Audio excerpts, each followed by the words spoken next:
here and up to the left. There you go. Okay. Okay. Thank you. I am.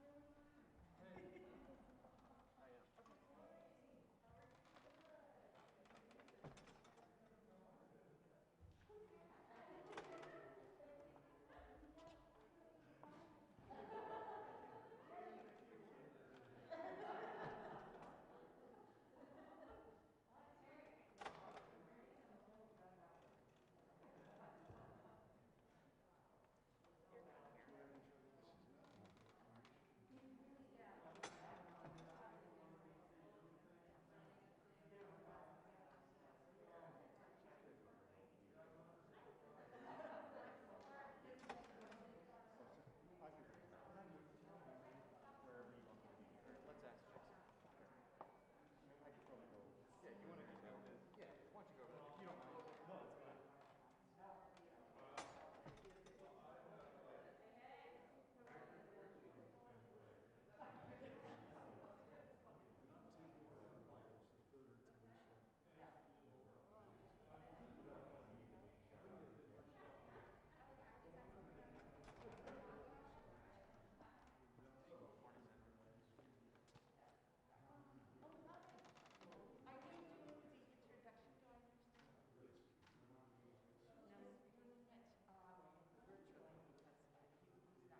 Good morning. The Senate Committee on Agriculture, Nutrition, and Forestry will come to order.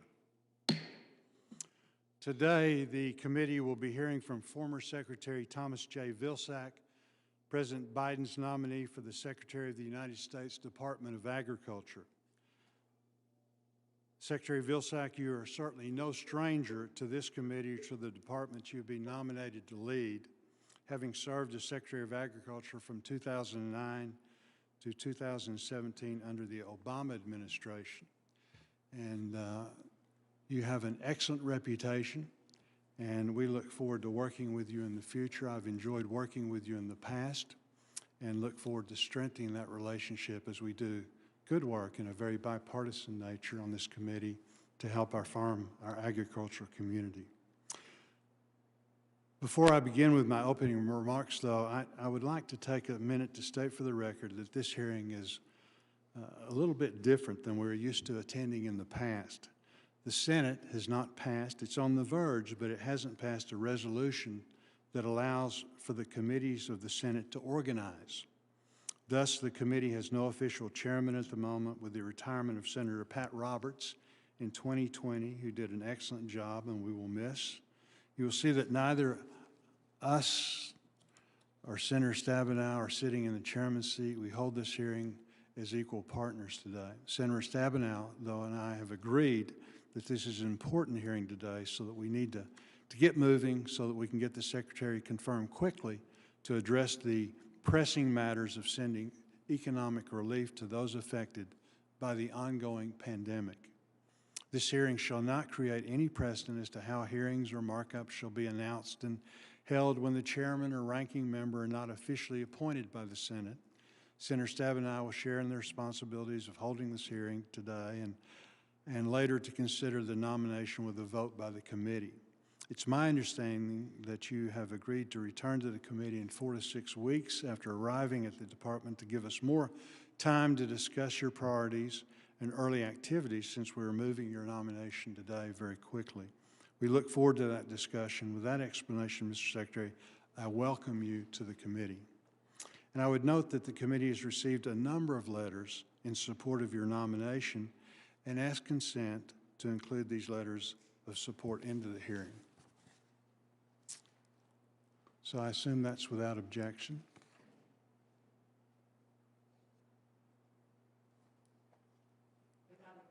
Thank you. During your tenure as President Obama's Secretary of Agriculture, the state of agriculture was affected by a number of issues and events. These included the Great Recession, which left far too many of our fellow Americans hungry and in need of USDA food assistance. A U.S. economy where agriculture was one of the only bright spots, with strong prices and exports and implementation of the 2008-2014 farm bills. As your second term came to a close, however, the ag economy started to dip, which has led to 7 years of depressed prices and difficult times in farm country. And today we find many more Americans experiencing hunger from the effects of the pandemic. I was grateful that Congress and the Department responded to these situations with trade mitigation assistance, disaster assistance, pandemic assistance programs. Without it, I fear we would have seen even more farm bankruptcies and leading to less available food for our nation and the world. I'm a strong believer that past performance is indicative of future performance, Mr. Secretary, and I know you will work with us as you did during your previous tenure. As everyone in this room knows, agriculture is not partisan, but there are regional differences. I was pleased to see that in your previous tenure, you took the time to learn about and understand Southern agriculture. I hope that if you are confirmed, you will continue this same attitude without the various regions and commodities in our country. With that said, I would like to raise a few issues that need to be addressed by the incoming Secretary of Agriculture. I'm concerned with some ideas being discussed in the environmental space. If confirmed, I would expect you to work with your colleagues at EPA to educate them on the strides that production agriculture has already taken to be more efficient and environmentally friendly. As we all know, agriculture ought to be part of the solution, not considered the problem. The President has announced climate change policy will be a priority for the administration. It's important that USDA and this committee keep producers at the forefront of any discussion on climate change. Heavy-handed one-size-fits-all regulations simply will not work. Just as in a farm bill debate, this issue must be addressed in a fashion that will truly benefit all farmers across the country without mandating specific farming practices.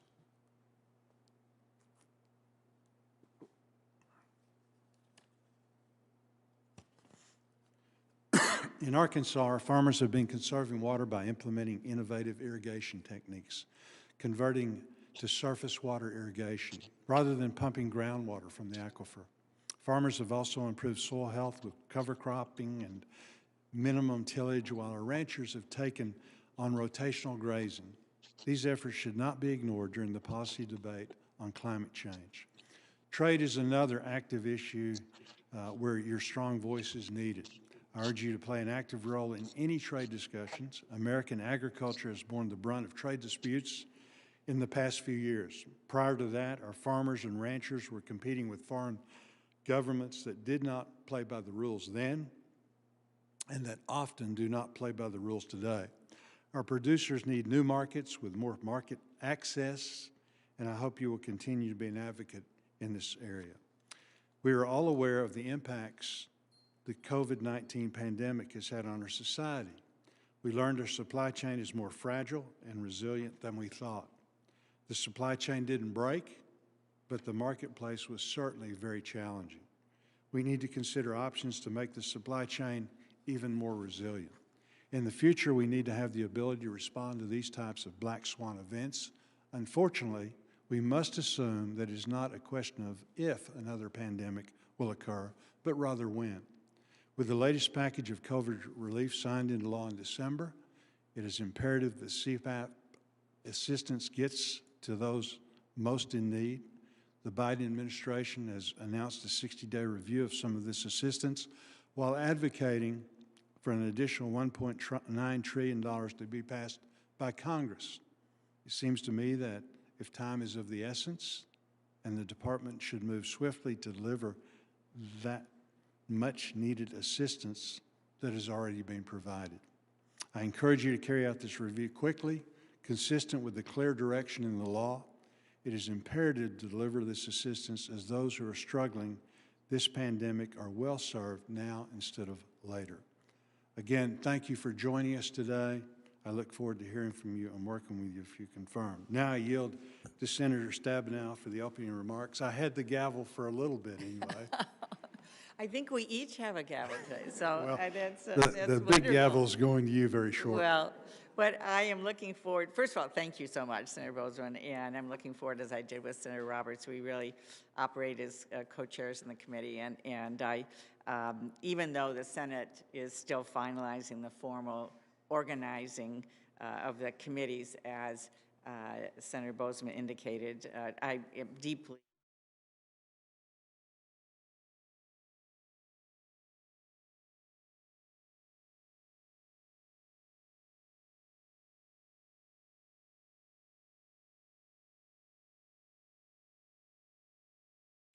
of bipartisanship, so very much appreciate it. In the coming year, I'm looking forward to learning more about rice and timber and all the wonderful things in Arkansas, in addition to hearing more about the fortunes of your Arkansas Razorbacks. And who knows, maybe my Spartans and your Razorbacks will meet in the NCAA tournament at some point, who knows.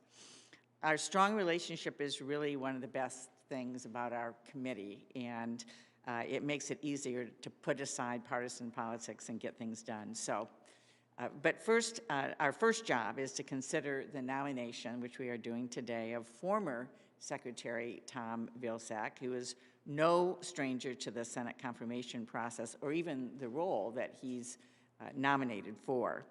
Mr. Vilsack, welcome, and thank you for being here virtually today. We appreciate it very much. As the former Agricultural Secretary during all 8 years of the Obama administration, you presided over the USDA with a steady hand and decisive leadership, which we appreciated. As you know, we share a long history together. My last turn as chair coincided with your first tenure at the USDA, and I'm so happy we're going to have a chance, if you're confirmed, to be able to work together again. When it comes to food and farm policy, we share many of the same values, from creating a stable, successful agricultural economy, to providing food for children and families in need, to making our small towns vibrant places to live, to addressing the climate crisis. Your deep knowledge of the department and understanding of agriculture and rural communities is needed now more than ever. I know that you will not only bring experience, but also new ideas and creative approaches to help us address the wide range of challenges facing our farm and food sector. Mr. Vilsack, as you know, a lot has changed since you were last at the department. The COVID-19 pandemic changed the world before our very eyes. Many essential food workers were on the front lines without adequate protection. Farmers had no choice but to destroy the crops they could not sell. Millions of families still don't have enough food to eat, and food banks are overwhelmed with unprecedented demand. In the most recent COVID package, Congress provided a new round of investments, including measures to support farmers, protect food workers, and boost food assistance. Today, I look forward to hearing your plans to implement those new provisions and learn about your overall approach to addressing the COVID-19 crisis, especially hunger. The pandemic isn't the only challenge we're facing, though, as we know. The climate crisis poses the greatest threat to the long-term viability of our economy and our food supply. While farmers and foresters are directly affected by climate change, they are also uniquely positioned to be a part of the solution and lead, and to benefit from new streams of income. Exploring these opportunities will be a major focus of this committee, and I look forward to working closely with you and the Biden administration on it. Both of these immediate challenges come against the backdrop of an already struggling farm economy. President Trump's chaotic trade policies destroyed markets that took decades to build. And we've seen staggering levels of farm bankruptcies. Luckily, we are beginning to see a rebound in prices for many crops, which we will monitor closely as we work together and prepare for the next Farm Bill. Unfortunately, not all farmers had the same opportunity for prosperity in good times or farm support during bad times. It's true that the USDA has a long and sordid history of civil rights abuses and systematic racism that has created economic disparities for farmers of color across the country. It's unacceptable, and it's long past time to address this head-on, and I know you agree. I know you've committed to improve fairness and equity for farmers, and I'm anxious to hear more about your plans today as well. On top of all of this, the previous administration mismanaged USDA's ability to address all of these crises, from the destructive relocation of researchers to persistent vacancies. There's a lot of work to do to rebuild the department. Without a strong workforce, USDA can't fulfill its mission to serve our farmers and our families and rural communities. So, Mr. Vilsack, if confirmed, you have a big task ahead, and I know you're up to the job. You have a proven track record and a deep bench of experience to hit the ground running. I'm most impressed by your commitment to embrace new ideas, to usher in a new era for the department. Thank you for being with us today. I look forward to hearing more about your plans and your vision for the USDA. And now I would yield to my friend, my colleague from Iowa, Senator Grassley, to introduce our nominee. Thank you, Senator Stabenow. Good morning to all my colleagues, and welcome and congratulations to our nominee. It's quite an honor to introduce a fellow Iowan, Thomas J. Vilsack, former two-term governor of Iowa and former Secretary of Agriculture for 8 years in the Obama administration. well known to everybody on this committee. I have a long relationship with Secretary Vilsack. I can't think of a single quarrel that I've had with Governor Vilsack.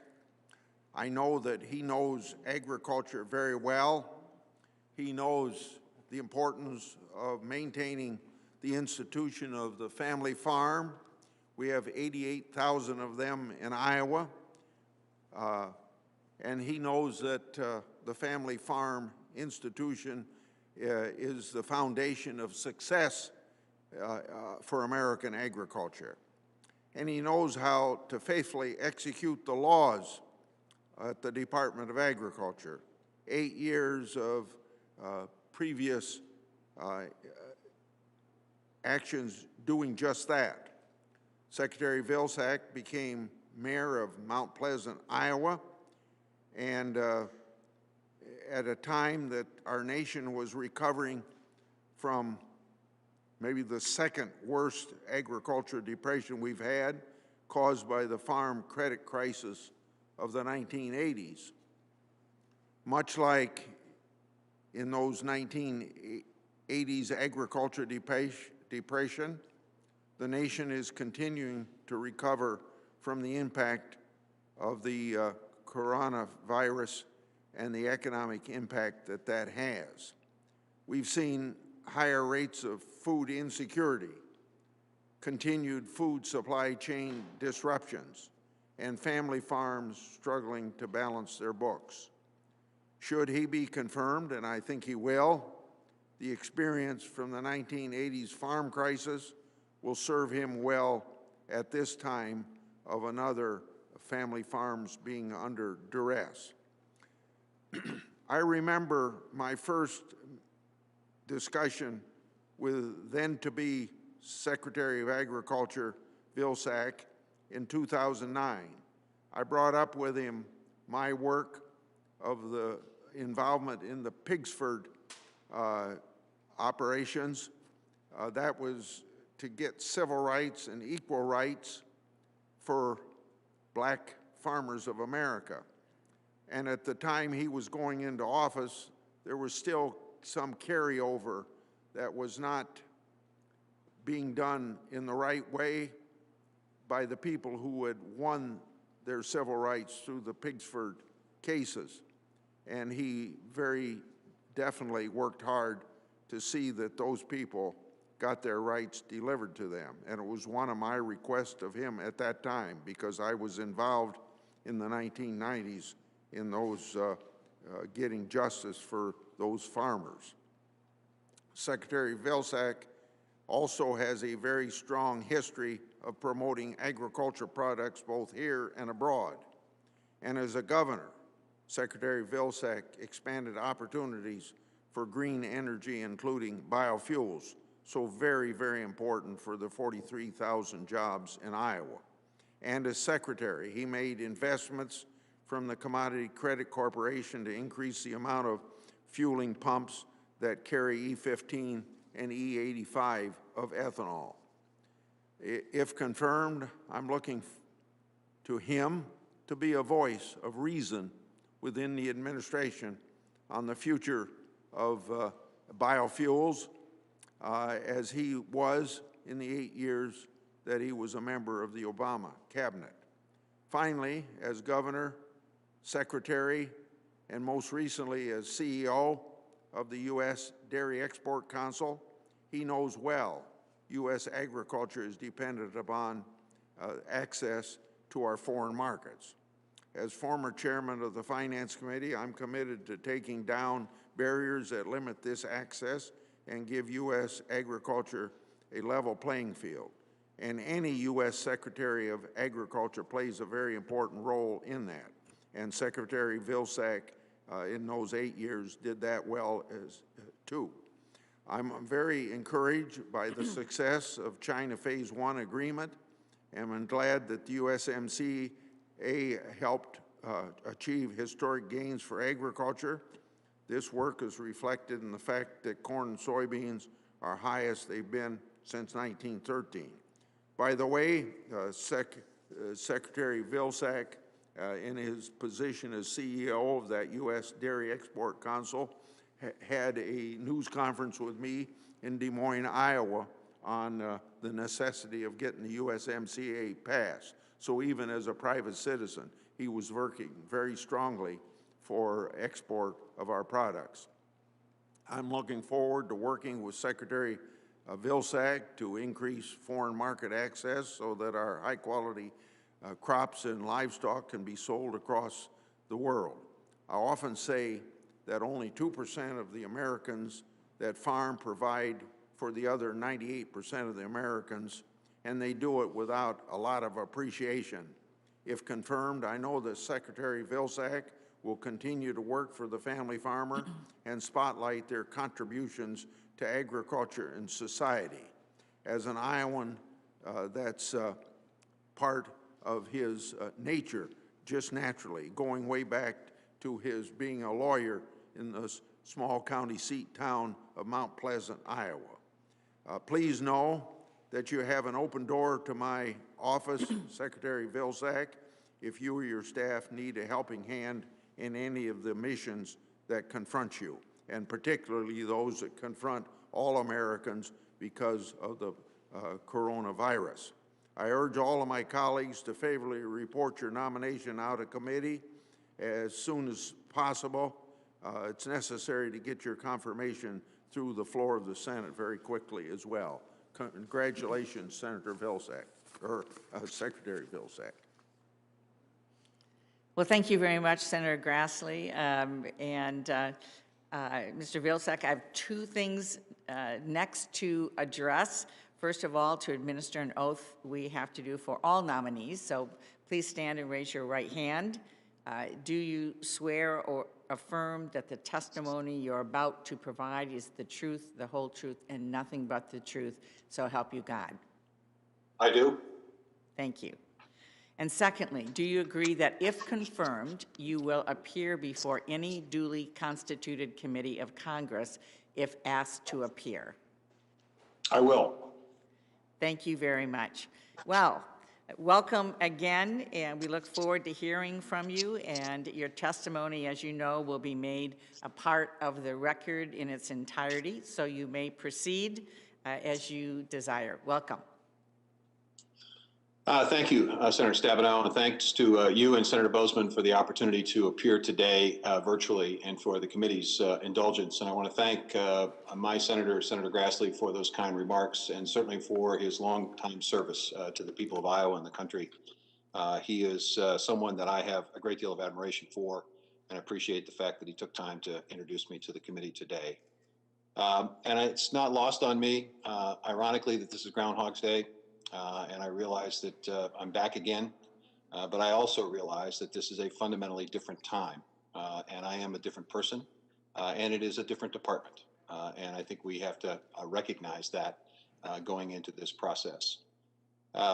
When I was getting involved in politics, I followed Robert Kennedy and sort of modeled my views after his, and he often challenged us to think about why not. He used to quote the quote that some people look at things as they are and say why, and others dream of things that never were and say why not. I think we are faced today with a number of why not opportunities and moments in agriculture, in the food industry, and in rural America. Clearly, COVID is on the minds of everyone, as it should be. And the Department of Agriculture has a responsibility to aggressively promote the nutrition assistance that you all have provided, and they have begun to do that in the last week to 10 days. We also, as Senator Boozman indicated, have to review the additional relief that's been ordered by Congress and try to get that into the hands of farmers, ranchers, producers, and those in rural America as quickly, efficiently, as effectively as possible. We need to make sure that our workers, our essential workers on the line, in the farm fields, in processing facilities and alike, are protected and recognized as the essential workers they are. And we certainly need to work collaboratively with the Congress and others to build back the rural economy in better shape than it was before the COVID crisis. But there, I think, are four why not moments that I'd like to briefly address to the committee before taking your questions. I think we are at a why not moment with reference to the climate change. I think there's an opportunity for us to create new markets, incentives for soil health, for carbon sequestration, for methane capture and reuse, by building a rural economy based on biomanufacturing, protecting our forests, turning waste material into new chemicals and materials and fabrics and fibers, creating more jobs in rural America, creating greater farm income stability, and also reducing emissions. I think we face a why not moment with reference to food security that plagues millions of financially distressed children, seniors, and families. And also a why not moment on nutrition insecurity that causes millions of Americans, especially people of color, to cope with obesity and diabetes and other chronic diseases. I think we can create a food system that makes healthy and nutritious food more available, more convenient, and more affordable to all Americans. We are in a why not moment in terms of the openness and competitiveness of our markets. The reality is we lack openness, fairness, and competitiveness, and resiliency, as the COVID-19 crisis has shown, in many of our agricultural markets.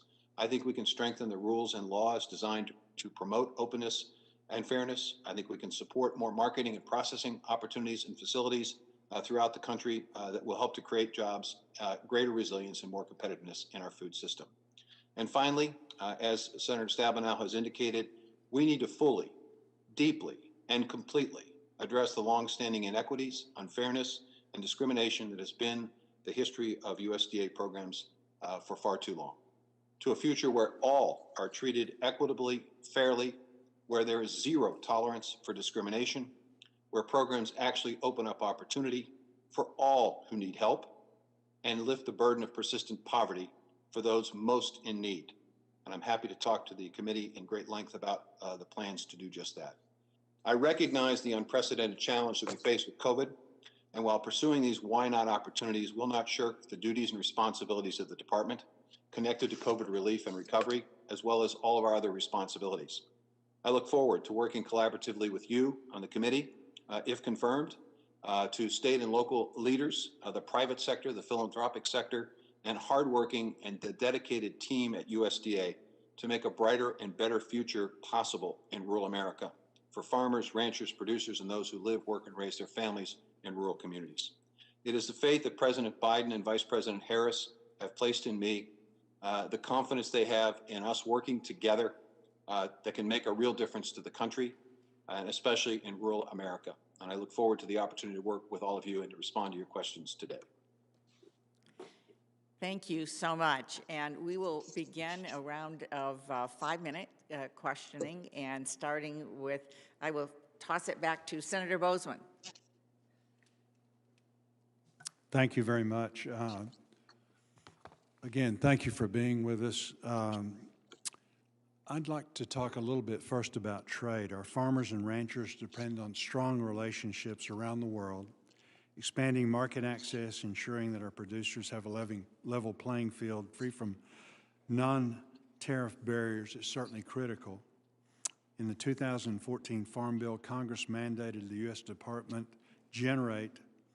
of Agriculture generate a plan for and implement a new Undersecretary for Trade and Foreign Agricultural Affairs. That role has been useful over the past several years. What is your vision for the mission of this Undersecretary?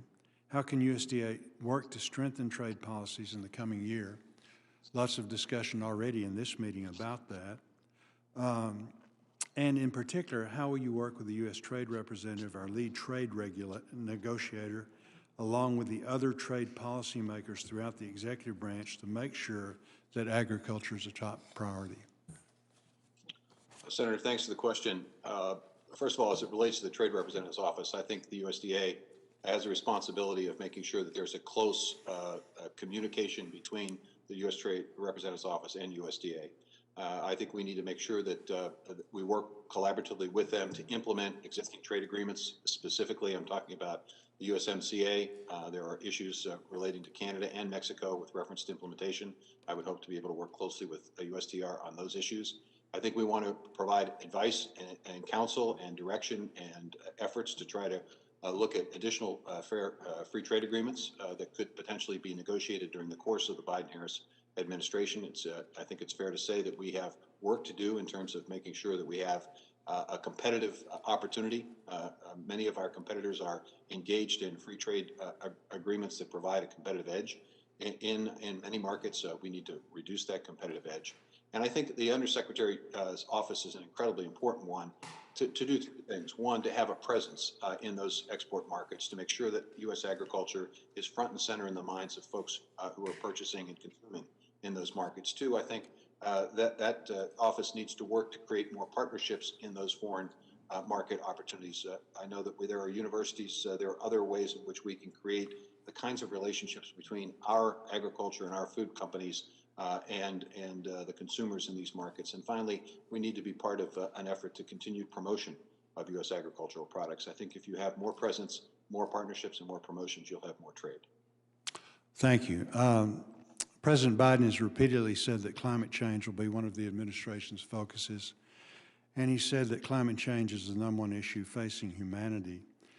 As you know, changes in government can have an impact on the cost of production for producers as well as throughout the food and ag value chain. Last week, the administration unveiled a call to action on climate, calling for input from farmers and ranchers to assess how best to use federal programs to encourage adoption of climate-smart agricultural practices that reduce carbon and create new sources of income and jobs for rural Americans. In addition, the executive order directed the Agriculture Secretary and other agency heads to identify actions that could conserve at least 30% of our lands and waters by 2030, which is a very ambitious goal.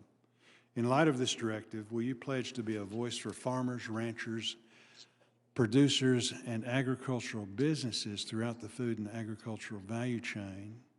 How will you work with them during your time as Secretary with regard to climate policy, rather than let farmers and ranchers be dictated to as we tackle this important issue? I certainly would make that commitment, Senator, and I share the President's vision of a net zero emission opportunity for U.S. agriculture. I think it would provide us a competitive edge in the world in terms of trade, and would respond to the increasing domestic demand for greater sustainability. I think there are a number of ways in which the department can create efforts to incent and to create new market opportunities that will provide resources and income for farmers and help to create jobs in rural places. I mentioned in my opening statement the bio-based manufacturing opportunity of turning agricultural waste into a variety of products. We know that the success of that with reference to biofuels, that can be expanded dramatically. I think there are ways in which we can invest and create incentives for farmers to continue to expand significantly the work that they are already doing, as you mentioned, with cover crops, no-till, and other soil health efforts. But we know more about soil health. We know we need to dedicate ourselves to a more regenerative effort in terms of our soil health. I think there are ways in which we can incent, create market opportunities.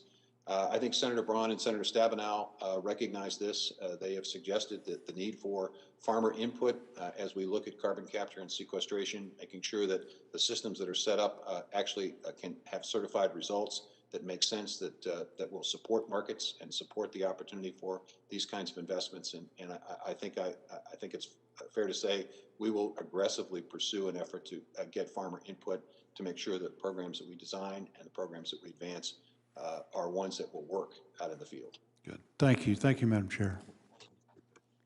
Thank you. Thank you so much. And welcome again, Secretary Vilsack. And I want to start first with just the farm economy in general. We've seen such tumultuous years now for our farmers and ranchers. We've seen government payments replace markets as the main driver of farm profitability, and I share with Senator Boozman's concern about markets and trade and what we need to do to get stability back for our farmers and our ranchers. We're going to continue to have challenges, we know, because of the pandemic and moving forward. It is good to see bright spots like corn and soybean wheat prices recently hitting their highest in the last 6 years. That's good news. But taking a step back, how can we return to a sense of normalcy in the farm economy with a focus on responsible risk management and building markets for producers, which really has been the foundation of our farm bills in recent years? Senator, that's an incredibly complicated question, and I'll do my best to try to respond in a short period of time. It indeed starts with markets. Historically, we've obviously looked at export market opportunities.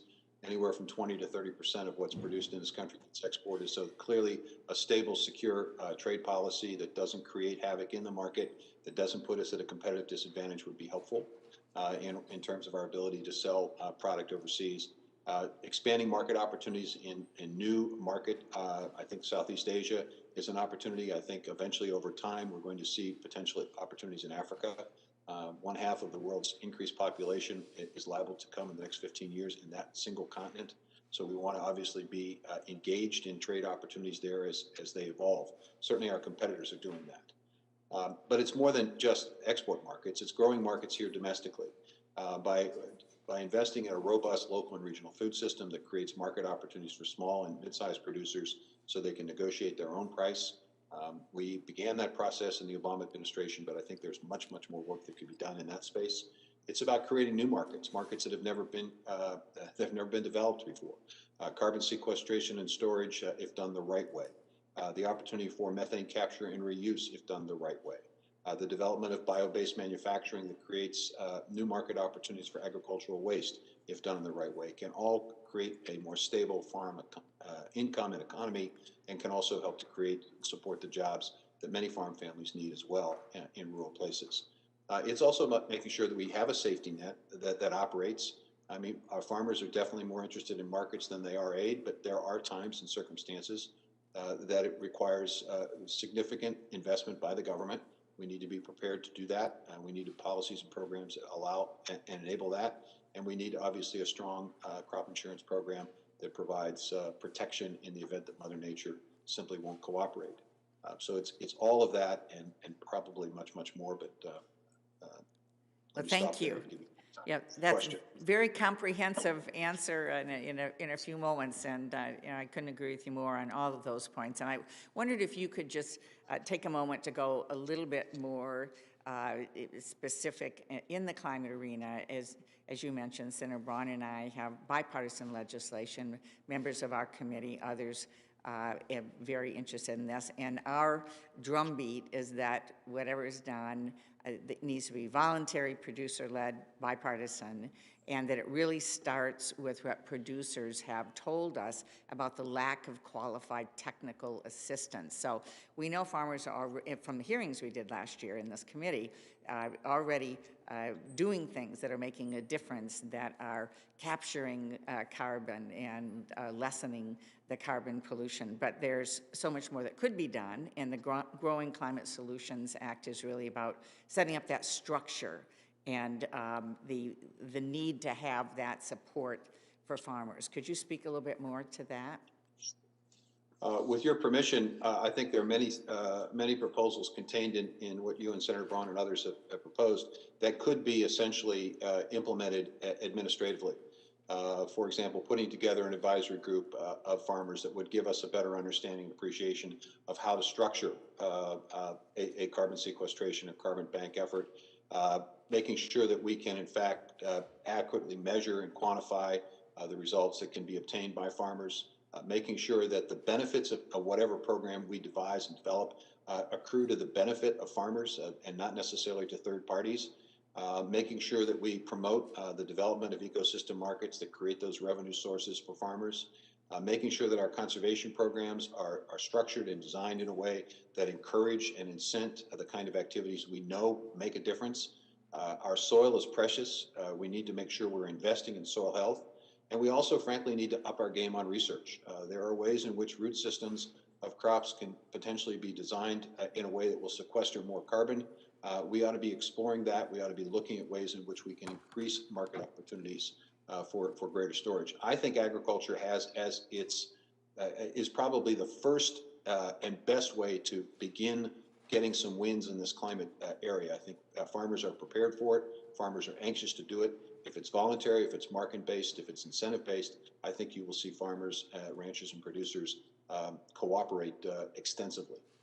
Thank you. I couldn't agree more, and I know there's a number of different bills that we will want to be looking at as well, Senator Thune and I, and looking at expanding the soil health demonstration project and cover crops and whole range of things. So I think that's really an opportunity for agriculture, forestry, and others to really lead, show folks how to be able to do this right. So thank you very much.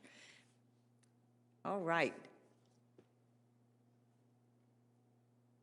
We have, I'm just looking here, Senator Ernst was next on the list. I believe she is not here. She's not virtual, correct, at the moment? So, so Senator Hyde-Smith.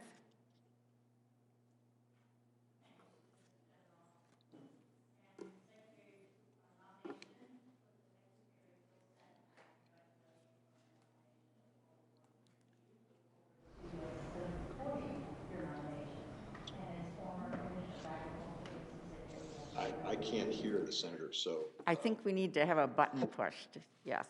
Yep. Sorry, I hit it. Again, congratulations on the nomination. I apologize, I did not hit the microphone correctly, but have enjoyed working with you in the past as former Commissioner of Agriculture in Mississippi, and agriculture is the #1 industry in Mississippi. One out of every 4 jobs there in my home state is related to agriculture, so obviously very important position that you're embarking upon. Mr. Secretary, farmers have had several difficult years, as you're very aware of, the bad weather, low prices, and export market losses, and now coronavirus. Unfortunately, there's another growing concern that I'm hearing about from my farmers and ranchers. Last June, a petition was filed in the Department of Commerce and the International Trade Commission seeking countervailing duties on phosphate fertilizer imports. Since that petition, fertilizer supplies have tightened across the country and phosphate fertilizer prices are substantially up 25% or more. How concerned are you about maintaining adequate supply of these fertilizers, and what are your plans for ensuring reliable markets for this critical ag import for farmers? Senator, I had an opportunity recently to visit with Senator Moran about this issue, and so I'm certainly aware of the importance of it. And one of the responsibilities, I think, as the Secretary of Agriculture is to communicate to sister agencies the impact and effect of decisions that they are making, making sure that they fully understand and appreciate the effect of whatever decision they are considering as it relates to farmers, ranchers, and producers. Making sure that we have conversation and communication. So one thing I would expect to do is to reach out to the Commerce Department to determine whether or not there is anything that can be done that would put us in a more competitive circumstance and ensure the supply of fertilizer throughout the U.S. I also think it's important for the Department of Agriculture, when faced with circumstances where, for whatever reason, a rule or regulation is impacting and affecting folks out on the farm, looking for ways in which we can utilize the tools of the USDA to provide some kind of transition assistance or provide some kind of way of mitigating the impact and effect. And certainly, I would task our team to take a look at whether or not there's anything we could do at USDA specifically and directly to address this issue. And finally, I would say that I think it's important and necessary to point out that I think there are ways in which we can help producers utilize fertilizer in the most effective way, using it at the right time, the right place, the right amounts, that we don't over-fertilize sometimes is unfortunately is happening in many parts of the country. And I think there are also opportunities, as I said earlier, to convert agricultural waste into a variety of products, including a pelletized fertilizer that would be transportable, storable, and create a new market opportunity for farmers. So I think there are a multitude of ways to address this issue. Thank you very much for that answer, because it is quite a concern. And another thing I want to mention while I have a few moments left is the forest and wood products industry provides great jobs in rural areas throughout the country, including Mississippi. In addition to providing important economic support to rural economies, working forests, obviously, they also provide for clean air, clean water, and wildlife habitat. Ensuring growing markets for wood products is critical for these rural economies and environmental benefits. One of the other things that concerns me is their eligibility for programs when they lose timber. We're a hurricane state, we're a tornado state. Last Easter, we experienced tornadoes, and there were no programs for the loss of that timber for the individuals. But what are your views on how USDA can strengthen and grow markets for wood products, including leading on new and innovative wood products like mass timber? Well, first of all, I think it's to take a look at the procurement position and opportunities that USDA itself has and that other departments of the government have in terms of how they might be able to use wood in construction opportunities, projects that we have with the Forest Service, projects that the Defense Department has, just to name two. There are ways, I think, where we can encourage where it's appropriate for the use of wood. When I was secretary before, we focused and began the process of trying to encourage the construction of tall buildings with cross-laminated timber. I think there's still an opportunity there as well to help spur that new market, look for ways in which we can incent and encourage and educate people about the capacity of using cross-laminated timber as structural members, not necessarily decorative, but structural members in tall buildings. There are a number of projects that are taking place in the U.S. and certainly quite a few projects taking place in other parts of the world that I think showcase that opportunity. There are also potentially biomass opportunities in terms of energy production as we look at renewable fuels. The challenge here, Senator, and I think it's important, is that we want to be able to figure out how to use this wood. We want to be able to preserve the carbon that's in the wood. As we know, we've had horrific forest fires, which is not necessarily the issue in Mississippi, but it is in other parts of the country. And to the extent that we can better manage our forests, better provide opportunities for markets, we can reduce that risk of forest fires and we can keep that carbon stored for a lot longer. Again, congratulations, and thank you for answering my questions. Thank you very much. And if I might just, as an aside, say, Senator Highsmith, I'm looking forward to working with you on the issue of timber. Michigan State University just built its tallest multi-floor building and is really doing a lot of research around this as well. So look forward to working with you on that. Senator Brown, I believe, is joining us virtually. Senator Brown. Excuse me, I'm sorry.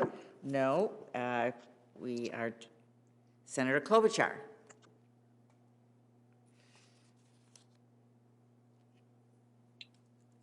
Thank you very much, Senator Stabenow, and thank you for your service, Secretary Vilsack, and thank you for returning to service as well. And I wanted to start by asking about renewable fuels, something near and dear to the hearts of the people in your home state of Iowa, as well as in Minnesota. And just what's happening, as you know, at the end of last year, there were in last administration, some very bad decisions made from my perspective by the administration about waivers to oil companies. And we've had 150 ethanol plants that have shut down in our country or operated in lesser capacity. And could you talk about what your plans are in a little more detail when it comes to biofuels? And also, I introduced the Renewable Fuel Infrastructure Act in December with Senator Ernst to build upon the infrastructure program. We're going to reintroduce the bill next week. And I think that could be helpful as well. So your comments on biofuels and what you'll do as secretaries, including about the refinery exemptions and how the past administration interpreted them. There are a number of work at the Department of Agriculture relating to biofuels. First and foremost, our own vehicles and the utilization of biofuels in the various the vehicle fleet that USDA has.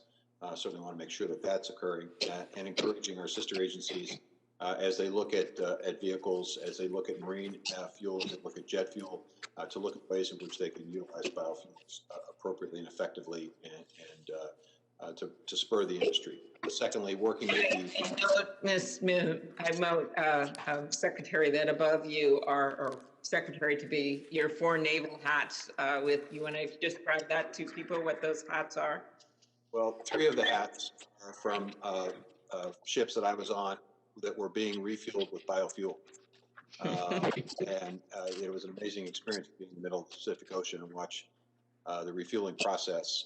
And the Navy was basically, with their new Green Fleet, making a commitment to biofuels. I think marine and aviation fuel are the future for biofuels, and I think we need to figure out ways in which we can encourage that. We obviously, the USDA secretary works closely with his or her partner at EPA to make sure that folks at EPA fully understand and appreciate the benefits of this industry in terms of jobs, in terms of the environment, in terms of life cycle analysis. This industry has made great strides in becoming much more environmentally friendly than it was at the beginning. And sometimes I fear that we're still working off of old research. New research would suggest and indicate that this is an industry that is providing environmental benefits, cleaner air, for example, and making sure that as they make decisions relative to the renewable fuel standard, that they are consistent, with the rule, they're consistent with the law. The waiver system was designed for small refineries that were having trouble and difficulty. It was not designed for large-scale refineries that are owned by Exxon and Chevron to receive a waiver. So I would hope, and will certainly strongly urge EPA to go back to a day when those waivers are very, very, very infrequently granted. And then finally, I think there's a way in which we can utilize USDA resources and work with Congress to increase those resources to build out the infrastructure to make it easier for higher blends to be available to consumers. Why? Because at the end of the day, consumers benefit. They have less expensive fuel. They have a cleaner burning fuel. They have a fuel that's better for the environment. And as we look at the future, I think biofuels continue to play a role in reducing emissions and providing job opportunities in all parts of the country. Thank you. I know I just have two last questions here. You earlier discussed some issues with Senator Stabenow about climate and environmental issues. I know it's going to be one of your focuses, and I believe, like so many on the committee do, that farmers should be a major part of this. And one of the ways you do that, in addition to the sequestration that I heard you talk about, is getting the data and making sure we know how best practices work, things like cover crops. I happen to know, having spent some time in Iowa, that there was a pilot program in your state about that. Could you, Senator Thune and I had this bill called the Agriculture Data Act to better get more information and data for our farmers. And do you agree that research and data are important tools? And can you commit to finish the pilot program and examining the additional research opportunities that we could use data with? And the USDA is so important on that front. Certainly agree that data and research is important. And as I said earlier, I think we need to up our game as it relates to the data and research in this area. Happy to take a look at the pilot and figure out ways in which that can be assisted and ways in which potentially the benefits or the information from that pilot can be distributed throughout the countryside and to the extent replicated. One of the keys with cover crops is creating market opportunities for those cover crops. It's one thing to ask farmers to essentially put the cover crop on there for soil health. It's another thing when we're asking them to incur an additional expense. So I would hope that we'd be able to figure out a ways in which we could mitigate the impact financially at the same by creating new markets or creating ways in which they can be incented or encouraged to do more cover cropping. Thank you. And last, Senator Cornyn and I included a provision in the 2018 Farm Bill creating a national animal vaccine and veterinary countermeasures vaccine bank and a program involving preparedness, as we've seen from this pandemic, which hasn't hit our animals in any big way, but it's sure hit a lot of people. What are your plans for implementing and improving animal disease preparedness and response policies at USDA? I think it's fair to say there's a recognition that animal health and human health are connected. And we have to understand this is a one health system, and we need to make sure that we are in a position to first and foremost be able to detect more quickly at the farm gate when there's a problem so we can respond more quickly. We need to make sure that we have in place appropriate quarantine efforts. We have to make sure that we have in place the ability to identify the problem as quickly as possible. And to your point, there needs to be the capacity to produce the vaccine and or store the vaccine to be able to respond quickly. Because the reality is if we don't respond quickly, there is not just the risk to animals and to the markets, but there's also risk to people. And I think we have to understand the interconnection between the two. Thank you very much. And I'll ask my questions on the record on Cuba. You and I share an interest in continuing to work on production issues and trade with Cuba, as well as broadband and the CRP program. So thank you very much. Thank you very much. And we will now go to Senator Hoeven. And I do want to indicate, because we have members that are joining us virtually as well as in person, if you step away virtually, make sure that we know you're back. We don't want to have you lose the ability to be able to ask your questions and so on. So we want to make sure we know who's with us. So Senator Hoeven. Thank you, Madam Chairman, and greetings, Secretary Vilsack. Appreciate the opportunity we've had to work together as governors and during your first stint as Secretary of Agriculture, and I look forward to working with you in the future as Secretary of Agriculture on behalf of our great farmers and ranchers, the best in the world. Recently, USDA froze more than $2 billion of the CFAP funding. Are you committed to continuing to get that funding out and then following the directives in the legislation that Congress included? I am, Senator. I hope that you understand and appreciate the fact that any new administration needs to have an opportunity to fully understand and appreciate exactly what has taken place with reference to that fund, what commitments have been made, what commitments have already been embraced. We just simply need time to have a better understanding of where that is. It is not designed for anything other than to give me, if I'm confirmed, a better sense of that program. Obviously, we're going to follow the directives of Congress. I mean, that's reasonable and appropriate, and that's the way it should operate.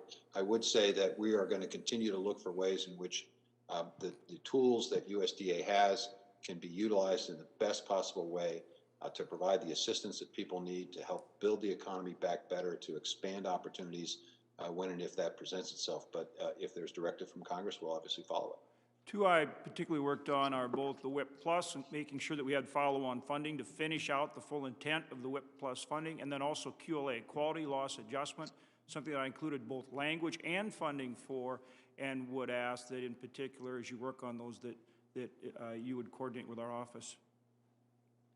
Happy to work with your office, and also would encourage us to provide input that we can make sure that the folks at the local level fully understand and appreciate exactly how these programs are supposed to work. I've received some indication from folks that maybe there's a disconnect between what's happening on the ground and what the intent was. We want to make sure there is consistency there.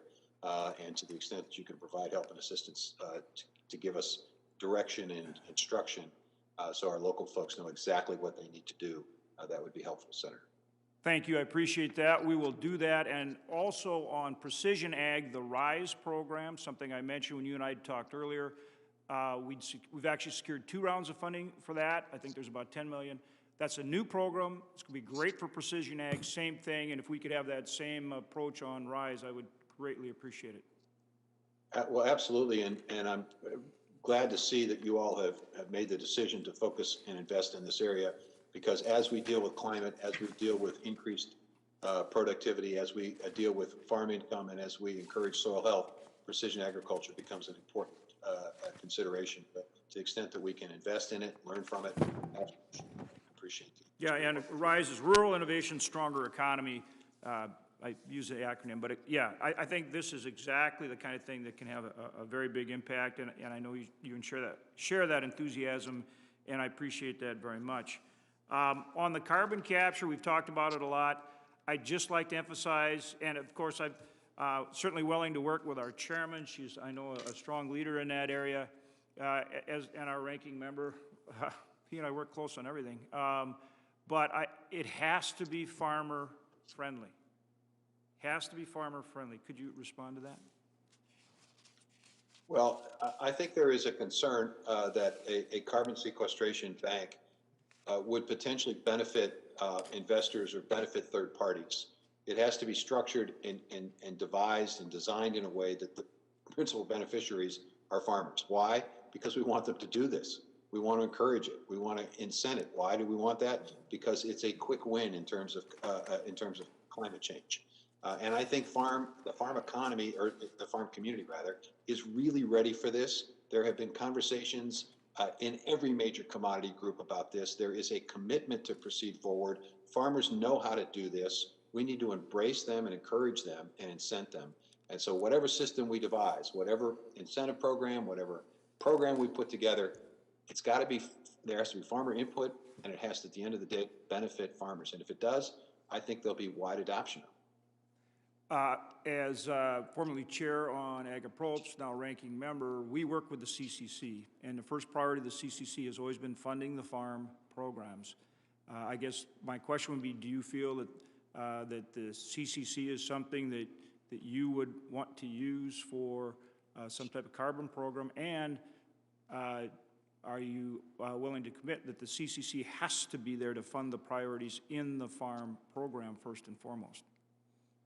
The first responsibility of the Commodity Credit Corporation is to make sure that the Farm Bill programs are adequately, fully, and timely funded. Good. Having said that, Senator, to the extent that that vehicle is available without compromising the ability to fund the Farm Bill programs, it is a great tool for us to create the kind of structure that will inform future farm bills about what will encourage carbon sequestration, what will encourage precision agriculture, what will encourage soil health and regenerative agricultural practices.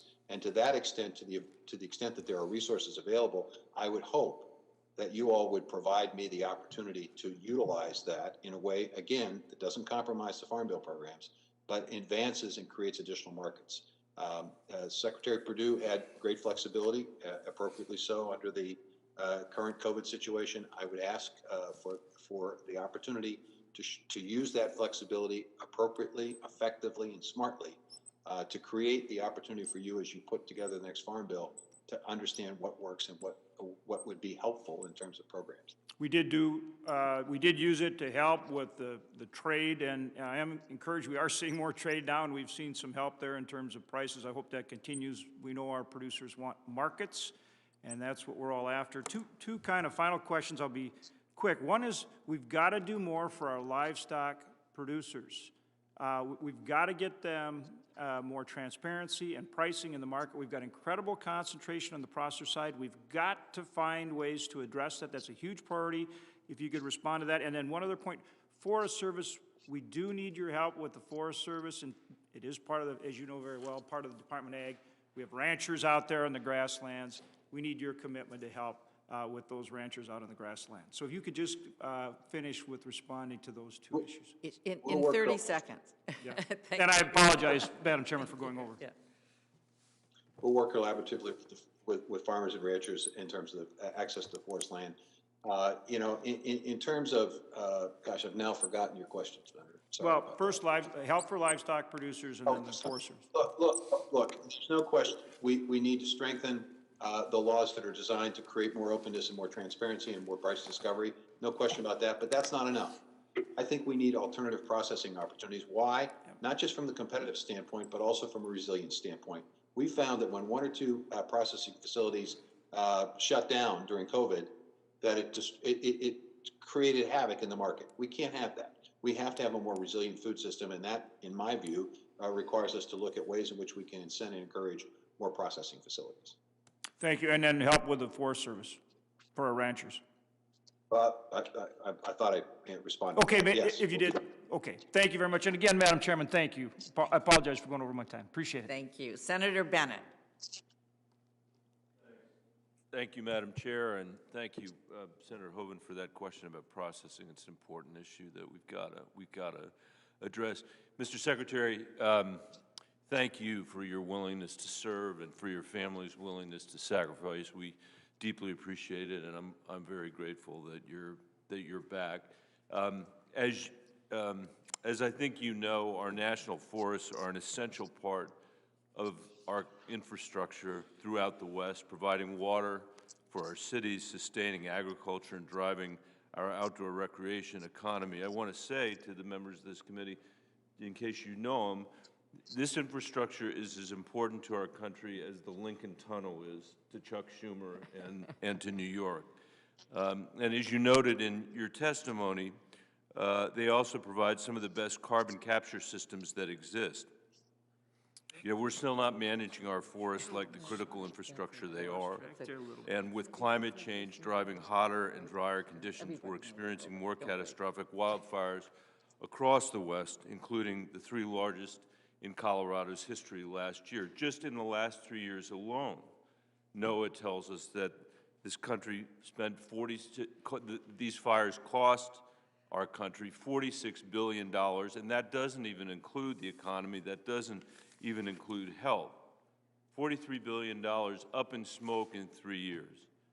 And Mr. Secretary, that's why I recently introduced a bill that would set aside $60 billion and partner with our state and local governments to get this critical forest restoration work done across the West. I wonder if you could talk a little bit about what your priorities are going to be for the National Forests ahead, what it would mean to the Forest Service, what they could achieve in terms of wildfire risk, jobs, and avoiding costs if we actually did what's required, and what we should honor. These are national forests in our states. Senator, when I hear folks talk about infrastructure,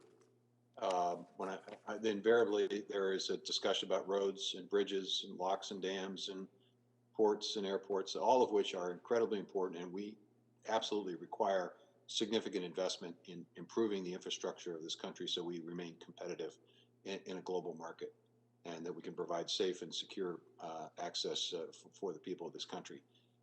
But I wonder why we don't also include the forests in that conversation, because to me, they represent a major infrastructure for the country. You mentioned carbon sequestration. The reality is clean air directly connected to forests. Obviously, as we deal with trying to make our kids as healthy as they can, the outdoor recreational opportunities, the economy, the impact of forests in terms of outdoor recreation, hunting, fishing, biking, hiking, et cetera, all very, very significant. Job growth connected to it. So I would hope that as the Congress deals with infrastructure issues and decides to commit significant resources to rebuilding the infrastructure of this country, that they would include forests in that conversation.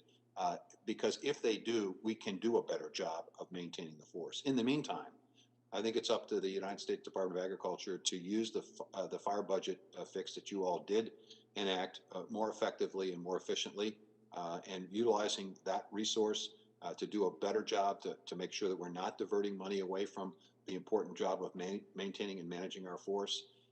And I'm encouraged by the President's call for a conservation corps.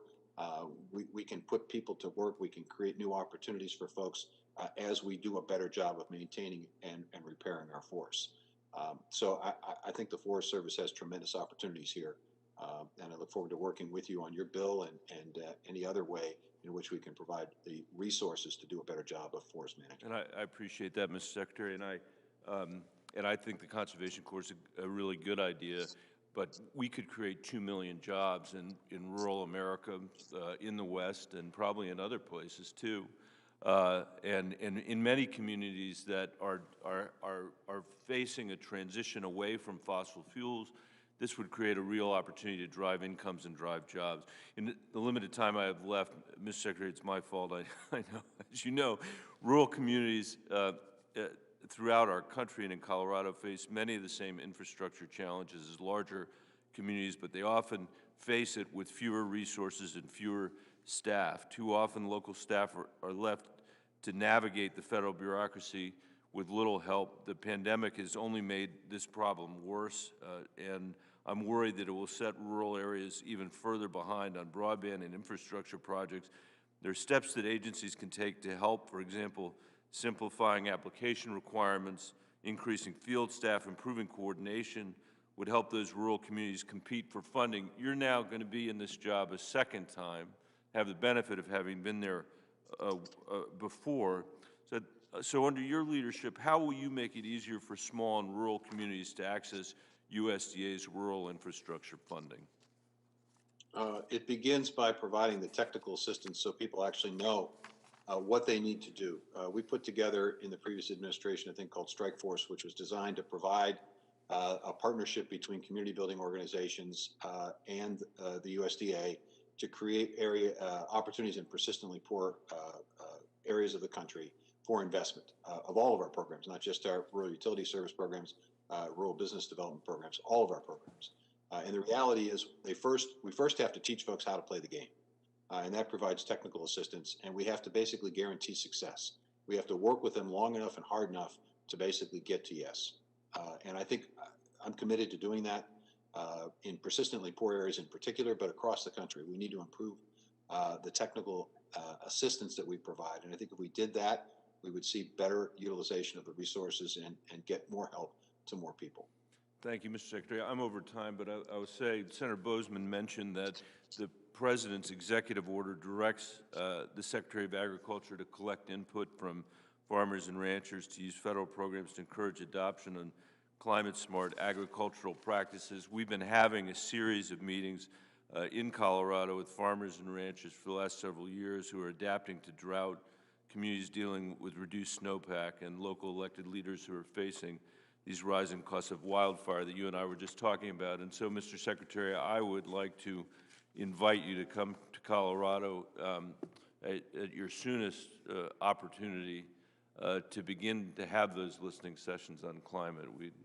We'd roll a red carpet out for you. Senator, to that opportunity. Okay, the red carpet with Senator Bennett. Okay, we're not sure exactly what that means in Colorado. I would come, yes, all right, Senator Boozman, we're going to go to Colorado they're going to roll out the red carpet. This is good. This is good. So, Senator, all right, thank you. Senator, I think it means an opportunity for me to see my granddaughter, son, and daughter-in-law. That would definitely be the red carpet. That would definitely be. So, thank you. Well, at this moment, I don't believe we have present a Republican colleagues, at least at this moment. And so Senator Brown was next on the list, so I'm not sure we have him with us either. You do. Oh, we Thank do. you. Senator Brown. Yes. Thank you, Senator Stabenow. If I call you Madam Chair, and I appreciate the generosity of Senator Boozman in doing this flip that is inevitable and I believe will happen tomorrow, but thank you for doing that. Secretary Vilsack, good to see you again remotely before the committee. I appreciate our meeting of a few days ago. Thank you for that. We know this, we've seen this pandemic as the great revealer in so many ways, how vulnerable people are and how much suffering there is out there and why we need another package to help the American public. It's not just to fix the economy, it's to relieve suffering for so many people. The Dayton mother who needs SNAP benefits to put food on the table, the worker not too far from your home state, the workers in Sioux Falls at the meatpacking plant who have to choose between a paycheck and safety at the workplace. Always important to understand these essential workers are people who as one essential worker said to me, and I don't feel that essential. I feel expendable. They don't pay me much and they don't protect me in the job. And that's up to you and up to the DOL and up to this government, something we haven't seen happen in a while. So my question is this: how do we improve coordination between means tested programs so that women and children already WIC eligible are actually receiving the benefit? We know that take-up's not as high as it should be. I know you struggled with that before. What do we do to make that work? Well, two things. I think the USDA needs to do a better job of educating people about the existence of the program, and I think we need to figure out creative ways to get folks interested in WIC. In addition to the nutrition opportunities, let me give you an example. There's a program that is operating in 12 states called Count the Kicks. It's a way of basically preventing stillbirths by counting the kicks. If we have things like this that are also tied, educational opportunities that are also tied to WIC participation, maybe we get a broader awareness. This would be particularly true in communities of color to basically get that, because they have much higher stillborn rates than among white moms. So the opportunity here, I think, is to create ways in which people see multiple benefits from programs. Secondly, I think it's important to get state and local leaders engaged in this as well. I think governors, I think mayors, I think state representatives, state senators have a responsibility to make sure that people are aware of programs, aware how to get involved in programs. We need to look at ways in which we can create a much easier way of getting into these programs. I mean, if you're qualified for one program, is there not a way in which we could create a way to to have eligibility to a multitude of programs without necessarily requiring people to apply 3 or 4 or 5 different times, answering the same questions 3 or 4 different times, and doing it in 3 or 4 different offices. Making the access to these programs more convenient, I think, educating people about the benefits and expanding the benefits would be 3 ways, I think, where you could encourage increased participation. Thank you, Mr. Secretary. You came out and during your time with the Obama administration were very helpful in helping us with algae bloom, helping us combat algae blooms in the western basin of Lake Erie, the shallowest of the Great Lakes, as you know. The states, the Congress allows states to pay up to 90% of the cost of 10 high priority equipped programs. Many states and club declined to do so. How do we encourage all states to take advantage of that? Well, I think as we begin to have conversations about issues involving soil health, regenerative agriculture, new opportunities for farmers and ranchers, it's going to drive people to the practices that will reduce the risk of algae blooms. It will reduce the capacity of over-fertilization that leads to these kinds of situations. So it becomes in the best interest of a governor, in the best interest of a secretary or commissioner of agriculture to advocate for this and to utilize those opportunities, because at the end of the day, more productive soil means more profit for farmers. New market opportunities means more jobs and more income for farmers. So I think you make the economic case. And by doing so, you encourage folks to amplify the message. And I think with this climate discussion, Senator, we're going to have a lot of opportunity to visit with and to work with collectively and collaboratively with state and local governments, because they're going to see the economic benefit in addition to the environmental benefit. The joining of those 2 ideas, I think, is very powerful. Well, thank you. From my observation, I don't really know, but people tell me the President of the United States chose you to be USDA Secretary, and I mean your experience, but in large part your vision and your clear-sightedness and ability to look into the future on climate issues. And so we really, Lake Erie is one component of that. So is John Tester's farm in Montana. So the lowlands in Bangladesh. We know all that. One last question. We talked about the pandemic being the great revealer. We saw pictures last year of farmers plowing under crops and dairies dumping milk because of the huge decline in demand. This past year served as a wake-up call for many of us that while we may have the most efficient food supply in the world, it's not as resilient as we thought. Improving local and regional farm systems a way not only to invest in rural communities, but make our food system more equitable and more sustainable. How do you build on previous work that you've done and others have done to diversify our food supply chain, including local agriculture, while helping small and medium-sized farms? Well, you continue to look for ways in which you can create market opportunities for those small and mid-sized operations. You basically expand significantly the farm to school, farm to university, farm to college, farm to prison, farm to whatever institutional purchaser may be buying food in the locality, creating ways in which that institutional purchaser of food understands what's being grown and raised. You finance food hubs so that small producers can aggregate the amount of food that they're producing with other similar sized farm operations so that you have uniformity in processing and packaging and marketing. You obviously continue to expand commitment to farmers markets. You look for ways in which you create risk management tools for those small and mid-sized producers so there's more profit opportunity. You create a transition assistance so people who are interested in going into organic can do it more easily. I mean, Senator, there are a multitude of ways to promote local and regional food systems that the Department of Agriculture can utilize existing resources to promote and to provide expansion for. And frankly, it's in everyone's best interest to have this. You also have to expand processing facilities. You have to give people the opportunity to not necessarily to rely on a handful of large processing facilities. You need to create more of that.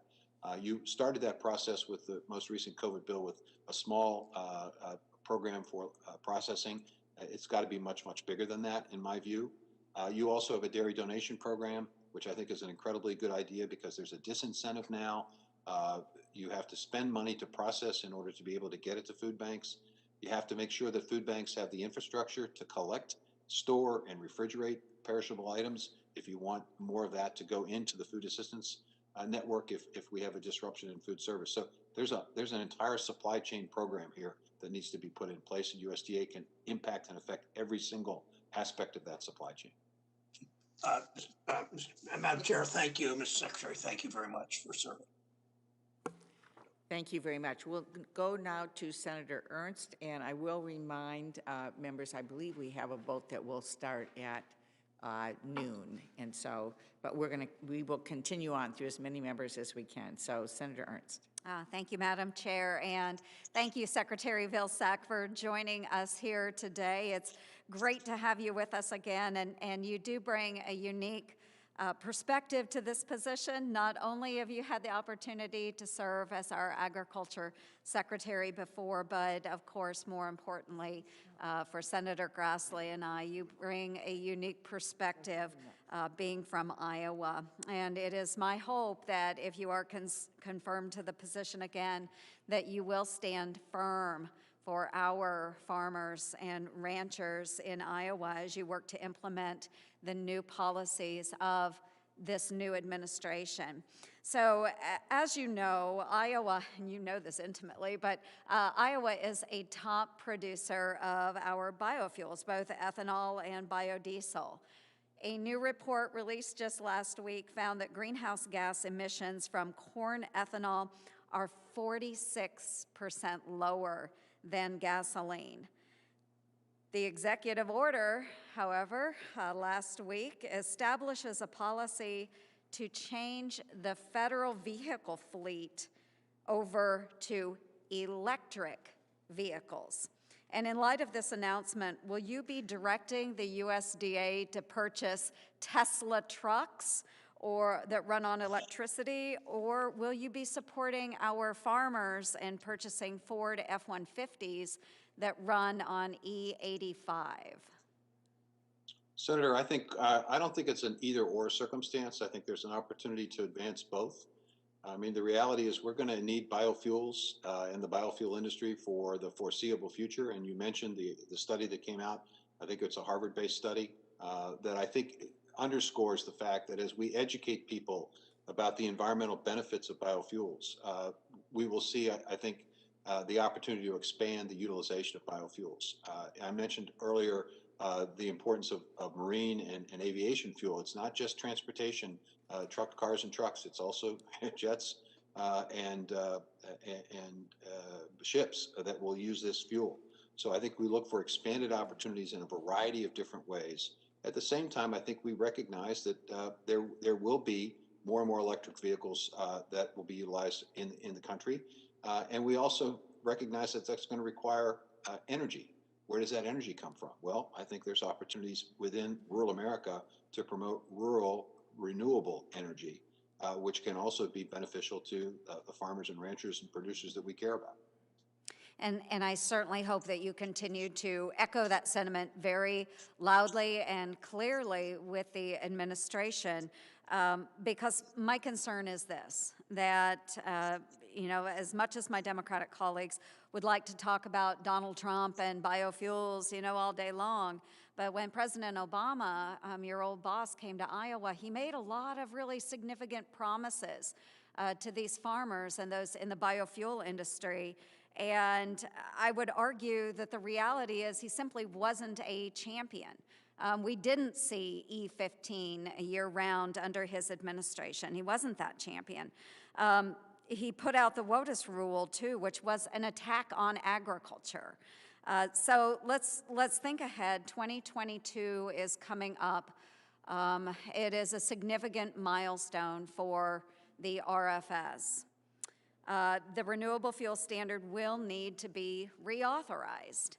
And if confirmed, which I anticipate you will be confirmed, you will be sitting in the Oval Office with President Biden in 2022. Just imagine yourself there, and you are there discussing the opportunity for the RFS, but you also have an electric vehicle advocate sitting across the table. What will you do in your capacity to make sure we get this done, get the renewal of the RFS done, when we are facing near unanimous support of Democrats when it comes to electric vehicles? What is the way you will handle this as Secretary of Agriculture? Well, I'd probably say to President Biden, I'd probably remind him that I have a 2006 Ford Focus that I still own. So I've owned it for what, 14, 15 years, 17 years. No, 15 years.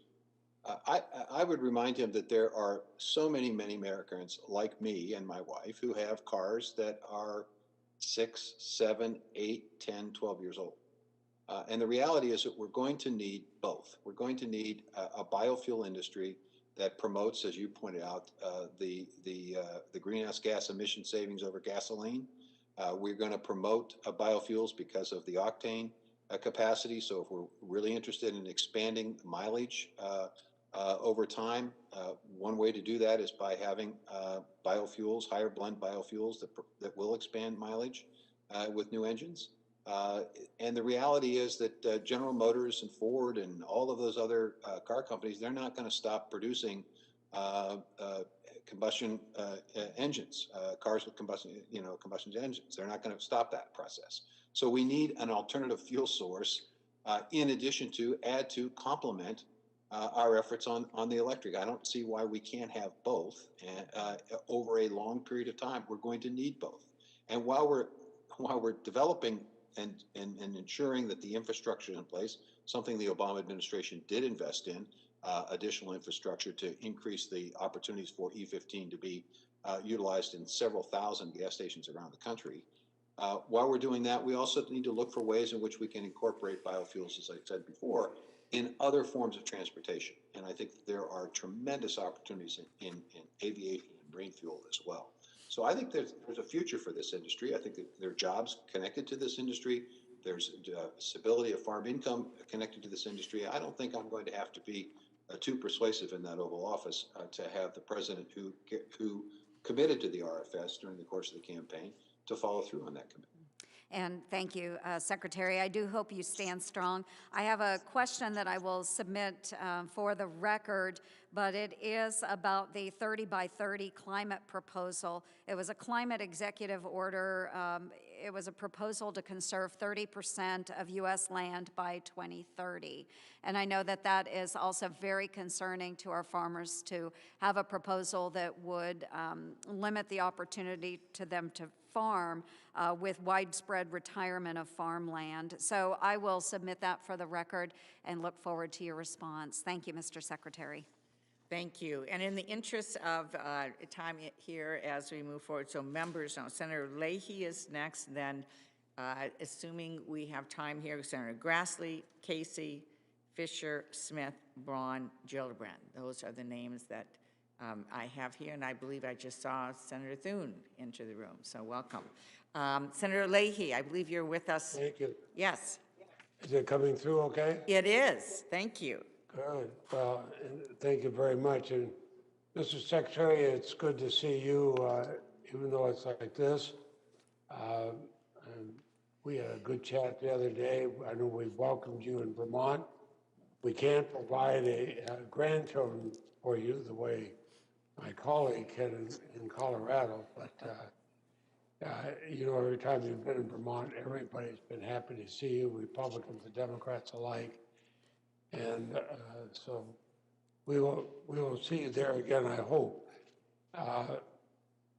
And it is so important what you do. Incidentally, I'm glad to see that somebody has cars as old as the cars my wife and I have. But your department helps our nation's farmers, our rural communities, underserved families. And look at the coronavirus pandemic, what that's done to us: hunger, climate change, economic disruption. That's communities all over the country, certainly in my own state of Vermont, but everywhere else. And it's also shown us that race and gender, geography affect how Americans experience crises. I think we have to make sure that President Biden and you can work to make sure that not only in Vermont, but all over the country, we have access to resources we need. I'll put, Madam Chair, I might my full statement in the record. And I assume that's without objection. Without And, objection, yes. last year marked the 30th anniversary of certainly one of my proudest achievements in passing the Organic Food Production Act. It's now a $55 billion per year industry. It's certainly been an economic factor in all parts of our country. But there are several long overdue rulemakings which you initiated when you were secretary before. They're critical to maintain this. The origin of livestock rules, closing loopholes, and so on. That's, we had mandated in the fiscal year 2020 appropriations bill that USDA complete the rule by June 17th of last year. Your predecessor did not. Can I ask that you look at that and see if the congressional mandate can be met and have those rules completed? Senator, it's my intention to be supportive of the organic industry, and I understand that's a rule that needs to be looked at. And we will certainly do that and try to get that done as quickly as possible. If things have changed in the last 4 years in terms of that rule that may require tweak here or there, whatever, we'll be happy to take a look at that. But I know that's an important rule, and we're going to get it done. We're going to support this industry because it's important. It's an important tool. It's an important value-added tool for farm income. Thank you very much. And the other thing, food insecurity, you've heard about this all over the country. I know the University of Vermont found that 1 Vermont households were food insecure in March and September of 2020. We've done a number of things in our state to get food to people, including creation of the Farmers to Families Food Box Program, which fed a lot. Now, the last administration said they took that and they contracted in some of the strangest ways. They contracted vendors to deliver food boxes. There are many times food boxes paid for, contracted for, never showed up. We do know that we have local vendors, can work with local distributors and get local farmers and local food. And I want to get back to that. I know when we tried that in Vermont, we had somebody else have to go and said, no, we have to go out of state to do it. It costs a lot more money and didn't work as well. So please work with us, Farmers to Families, and make sure that there's going to be food assistance, that at least we try, whatever state it is, to see if the food is available from local producers. That helps the farmers, but it also gets the food quicker and usually cheaper to the families that need it. That's a fair request, Senator, and it's also a way in which you can encourage local and regional food systems as a complement to our more commodity-based system. So happy to work with you on that and look for ways in which we can improve that program, and, especially as it relates to really remote areas that are serviced by it. I know others are waiting, so I'll submit any other questions for the record, but I must say I'm delighted to have you back. You and I have worked very, very closely together in past years. I know Republicans and Democrats alike in the Senate have appreciated the fact that you've listened and been knowledgeable. And so after you visited your grandchildren, come and you can visit mine in Vermont. And just remember, there is a secret part of the Constitution, which is grandparents must spoil the grandchildren. My grandchildren believe in that part of the Constitution. So thank you very much, Mr. Secretary. Thank you, sir. Well, thank you, Senator Leahy, former chairman. Thank you for all of your leadership over the years. Senator Grassley. Thank you, Senator Stabenow. Congratulations once again to the Secretary for being renominated for this position. In your previous position, you used the Commodity Credit Corporation for E15 and E85 pumps to help increase biofuel infrastructure. You probably don't know this, but in the CARES Act #1 last March, we put $24.5 billion into it to help agriculture and food distribution for food supplement for lower income people, et cetera, et cetera. We tried to get the previous Secretary of Agriculture to use some of that money to help biofuels producers because we had just a lot of plants shut down or go into partial operation. So we made it very clear, since the previous secretary said he didn't think he had the authority to do it, in the recent CARES Act passed before Christmas, we included authority for the secretary to do that. So I'm hoping, if confirmed, I guess maybe I should say I'm really asking you a question, would you be able to help us with this authority to utilize your authority to provide direct assistance to biofuel producers negatively impacted by COVID-19? Senator, I am aware of the fact that the industry didn't get the help that it needed, and certainly look for ways in which we can be assisting the industry.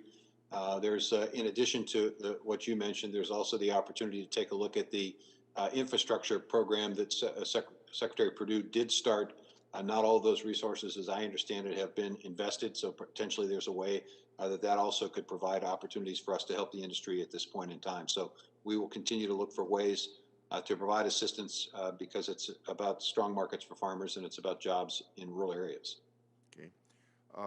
Ensuring an affordable, safe, and stable supply of food is one of the most important jobs that you or any Secretary of Ag has. This past April, disruptions in beef production peaked when nearly 40% of the nation's beef processing capacity was idled, while the normal spread between boxed beef cutout value and fed cattle is around $21 last April. The spread was over $279 per hundredweight, and the highest spread ever recorded. Because just 4 companies control over 80% of beef processing, the concentration of power in the industry led to beef shortages at grocery stores and producers out of luck to get bids on their animals. If you're confirmed, do you plan to reintroduce your fair market practices rule that you published the last week of the Obama administration? And I believe I was very supportive of what you were doing at that time, but then, you know, Trump came in and didn't move ahead with it. And so I hope that you'd be willing to go along that same line again. Well, Senator, I think we will take a very close and detailed look at every tool that USDA has available to it to ensure more openness and more fairness and more transparency in our markets. And we'll also look for ways in which we can work collaboratively with the Department of Justice if there are issues relating to antitrust that need to be explored in greater detail. And we'll also take a look at ways in which we can provide incentives or resources that could potentially expand the amount of processing facilities in the country so that we're not faced with the disruption that we've seen in the past. We're not faced with market distortions that we've seen in the past, and we've not faced with farmers and ranchers believing that they're not getting a fair shake, as we've seen in the past. We continue to see large farms use loopholes to maximize crop insurance payments. I've long advocated for the responsible payment limitations on commodity programs and believe farmers should only receive payments if they're actually engaged on the farm and running the farm and working the farm. In 2020, the U.S. Department of Agriculture announced final rules on the definition of actively engaged in farming as part of the 2018 Farm Bill. This rule would have required additional family members to provide either 25% of the total management hours required or perform at least 500 hours of management each year. However, just weeks later, the USDA said that they made a mistake. It didn't apply to family-run operations. How would you define actively engaged as it relates to commodity program payments? Or put another way, so I really only have one question. How many hours does someone need to work to qualify for a farm payment? Now, that may be a difficult question for you to ask, but it gives you a chance to tell me how you would approach this so that we don't have a lot of people that aren't really involved in farming to not get the help that only family farmers should get. You know, Senator, I think this is a really important question. And the reason it's an important question is because so few people in this country farm. But people that you work with in the Congress and in the Senate may represent districts or may represent states that are less agricultural than a state of Iowa, like a state of Iowa. And so it becomes important for us to have programs that are legitimate, that are effective, efficient, and that are defensive. And makes it more difficult for you to advocate on behalf of a proper safety net, proper risk management tools, if those tools are being abused, if they're being utilized in a way that provides help and assistance to people that might be practicing law in a high rise in some big city, as opposed to being on the ground in a tractor and a combine, as you often are. So my goal here would be to make sure that the programs that we have that provide that safety net are designed to help the people most in need of that help. The farmers on the ground, the people that are actually at risk financially, the folks that are sweating it out every single day in terms of markets, and not necessarily create a system that can be gamed. I don't know if that's a direct answer to the question, but I hope it gives you a sense of where my values are, where my focus will be. It's on helping farmers. It's not on helping people who may be part of a partnership or a limited partnership or a general partner structures that are set up to create avenues for people to take advantage of these programs. That doesn't help the program. It doesn't help you as an advocate for the program, and it doesn't help legitimize the appropriateness of a safety net for farmers. Thank you very much. I yield. Thank you very much. Senator Casey. Thank you, Senator Stabenow, and I want to thank Secretary Vilsack for I want to thank you in particular for your continuing commitment to exemplary public service and your willingness to serve this administration and the American people. And of course, always proud of your Pennsylvania roots. I have two questions. We'll submit more for the record. I want to start with food security or food insecurity. And it's an issue that so many of us have worked on. I know you have in your work as secretary, but also want to thank you for the work that you did as Secretary of Agriculture, and of course the work done by Senator Stabenow this year and others to provide more food assistance. We know the Biden administration has made clear they're committed to addressing food insecurity by providing more food assistance. The executive order to expand nutrition assistance was an important first step. But as you know, Mr. Secretary, there are significant additional investments that require congressional action, and that President Biden has called for in his American Rescue Plan. I appreciate the executive order, including direction for USDA to work with the Department of Justice to review its authority to allow states to provide extra SNAP emergency allotments to the lowest income households. As you know from our discussion, Pennsylvania's been unable to move forward with approved emergency allotments because the Department of Agriculture previously threatened to recoup more than $400 million in additional benefits. The relevant legal challenge was put on hold for 30 days, providing USDA an opportunity to examine and reconsider the decision made by the previous administration. First question, as Secretary, would you explore every legal option and opportunity to maximize emergency allotments to the states and provide much needed clarity to enable Pennsylvania and other states to move forward as quickly as possible? Senator, I'm heartened by the fact that there are conversations taking place between the Department of Justice and the Commonwealth of Pennsylvania to try to get this resolved in a way that is appropriate and is acceptable to the Commonwealth of Pennsylvania. I'd encourage those conversations. I hope that they ultimately end up at a place that you find satisfactory. We certainly encourage that conversation and appreciate the fact that there's still time to get this thing resolved in a way that makes sense. Let me just simply say, as a practical matter or as a philosophy, I think whatever we can do to provide as much help as we possibly can to people in need, we should do. I think however we can make those benefits most conveniently utilized, we should do. I think we should figure out additional ways to make qualification for access to these programs. I think in my conversations with Senator Bozeman, he talked about getting rid of the hassle that can sometimes be connected with these programs. I think he's absolutely right about that. I think there are ways that you can do this without minimizing the integrity or without disregarding the integrity of the programs. So if we can expand access, if we can increase benefits, if we can make them more convenient, I think more people will be helped. And I think that's what I would hope we would be able to do if I'm confirmed at USDA. That would be the goal. More access, more convenience.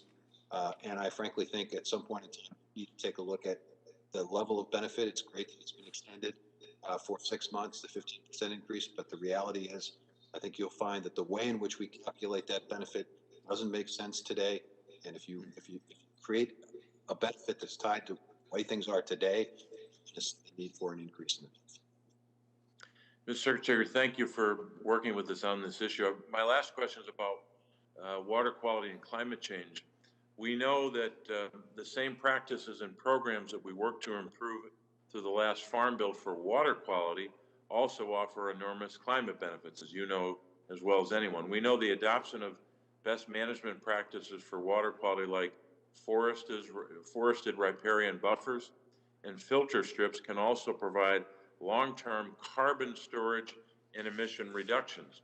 The department has an important role to play in not only providing the financial and technical assistance, but also in terms of measuring and evaluating the benefits they provide. I've got a bill, the Farmer-Driven Conservation Outcomes Act, which would direct the department to establish a process through which USDA can measure, evaluate, and report on these conservation benefits. If confirmed, would you support efforts to stand up such measurement, evaluation, and reporting systems at USDA to help us quantify the benefits of climate-smart agriculture and water quality co-benefits? Senator, if you want to have a functioning ecosystem market that supports water quality and encourages more investment in water quality, you need to be able to certify, measure, and quantify the results. So we'd be happy to work with you and anyone else who's interested in figuring out ways in which we can do a better job of that to make sure that those markets are as strong as they possibly can be. I'm convinced that it creates a new income opportunity for farmers, and we need to do everything we can to create those additional market opportunities. Mr. Secretary, thank you very much. Thank you very much.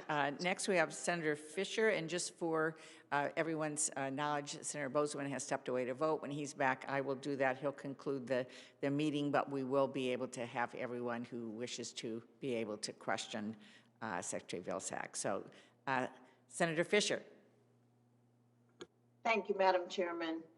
Secretary Vilsack, I know that my colleague, Senator Hoeven, touched on this a bit, and I appreciate your comments on the need for additional slaughtering capacity. But are you concerned that negotiated trade levels in the fed cattle market may have diminished to the point that price discovery is not sufficient to enable the cow-calf and cattle feeding segments to benefit from our current market conditions? The quick answer to that is yes. I think we need more price discovery, Senator. Do you have you thought about different ideas on how that can be achieved? Because I just may have a bill for you. Well, I'm happy to work with you, and I'm sure that you've got very good ideas given the important role that industry plays in Nebraska. I'm not surprised that you have some ideas, and would look forward to, if confirmed, working with you to figure out what works best for Nebraska and for the country. Great, thank you. I enjoyed our conversation that we had before this hearing earlier a couple weeks ago, and I do appreciate your interest in that. As you know, the U.S. is a global leader in the production of high-quality, sustainable beef because cattle producers worked hard for decades to improve the quality of our cattle and build a brand that consumers love and trust. I think there is a general agreement that the USDA's generically approved product of the USA label has failed to keep up with evolving consumer expectations. Many are of the mindset that USDA already has the necessary tools and regulatory power to improve this dated generic label. Do you believe that the current labeling policy adequately informs consumers? If it's the same policy as it was 4 years ago. When I left, the answer is no. We made every concerted effort to try to create better transparency, better information for consumers, because we understand and appreciate that consumers want to know where their food comes from. They want to know when they're buying U.S. or when they're not buying, when they're buying from someplace else. We attempted on 3 occasions to sort of strengthen the country of origin labeling, unsuccessfully because the WTO challenges by our Canadian friends, which would have resulted obviously in retaliation. I am absolutely willing to listen to anybody and everybody who's got an idea about how we can circumvent or how we can get to a point where the WTO doesn't necessarily slap it down, that creates retaliatory impacts on American agriculture. I'm frank to say I need help in that respect. I just, you know, we can ignore the WTO, but then we got the retaliation, and then, you know, that's just Right. not a good thing. So No, that wouldn't be a good thing. I hope that we can work together and bring in a lot of stakeholders from the cattle industry to be able to look at that and possibly look at what the USDA can already do. You know, that maybe the tools, as I said earlier, maybe the tools are already there. Maybe we can strengthen that product of the USA labeling so it will work and be accepted by our trading partners, so that we don't have to face sanctions then in the future as well. I'm happy to do that, Senator. Wonderful, thank you. As you know, Nebraska is the perfect agricultural laboratory for creating a data-driven farm of the future with our 7 climate zones and wide variation in soils and precipitation. We've been leaders on precision livestock and crop production. Would you expand on how innovations in agriculture will drive precision livestock and crop production and continue our nation's global leadership role in feeding and fueling the world? Well, happy to do that. Whether it's our consumers here in the U.S. or our efforts to try to export overseas, I can tell you we are facing competition on not just the quality, not just the safety, not just the taste, not just the price. We're also now facing competition on whether or not whatever it is we're selling has been sustainably produced. So to the extent that we can make the case to the world that what's being raised, what's being grown, what's being sold outside the U.S. is being raised and grown in the most sustainable, animal-friendly environments, we can make the case and provide a market advantage to the U.S. So innovation becomes critically important. President Biden has a vision of a zero-emission agriculture, and I will tell you, if we reach that vision by 2050, the goal that he set, as we're reaching it, it will give us an incredible competitive advantage in the world markets because people are hungry for this. But we won't be able to do this without innovation. We won't be able to do it without precision agriculture. We won't be able to do it without a true commitment to soil health and regenerative practices. We won't be able to do it without organic playing a role. We won't be able to do it without the technology that converts agricultural waste into a variety of products so that we move away from an extraction economy we've had in the past to a more circular or more regenerative economy. That's the goal. And if we do that, Senator, I guarantee you we will be able to sell our product anywhere in the world. If we don't do it, we're going to have trouble selling it anywhere in the world. How important is our role of our land-grant universities in all of this, in trying to complement the efforts of the USDA? Well, it's funny you mentioned that land grant.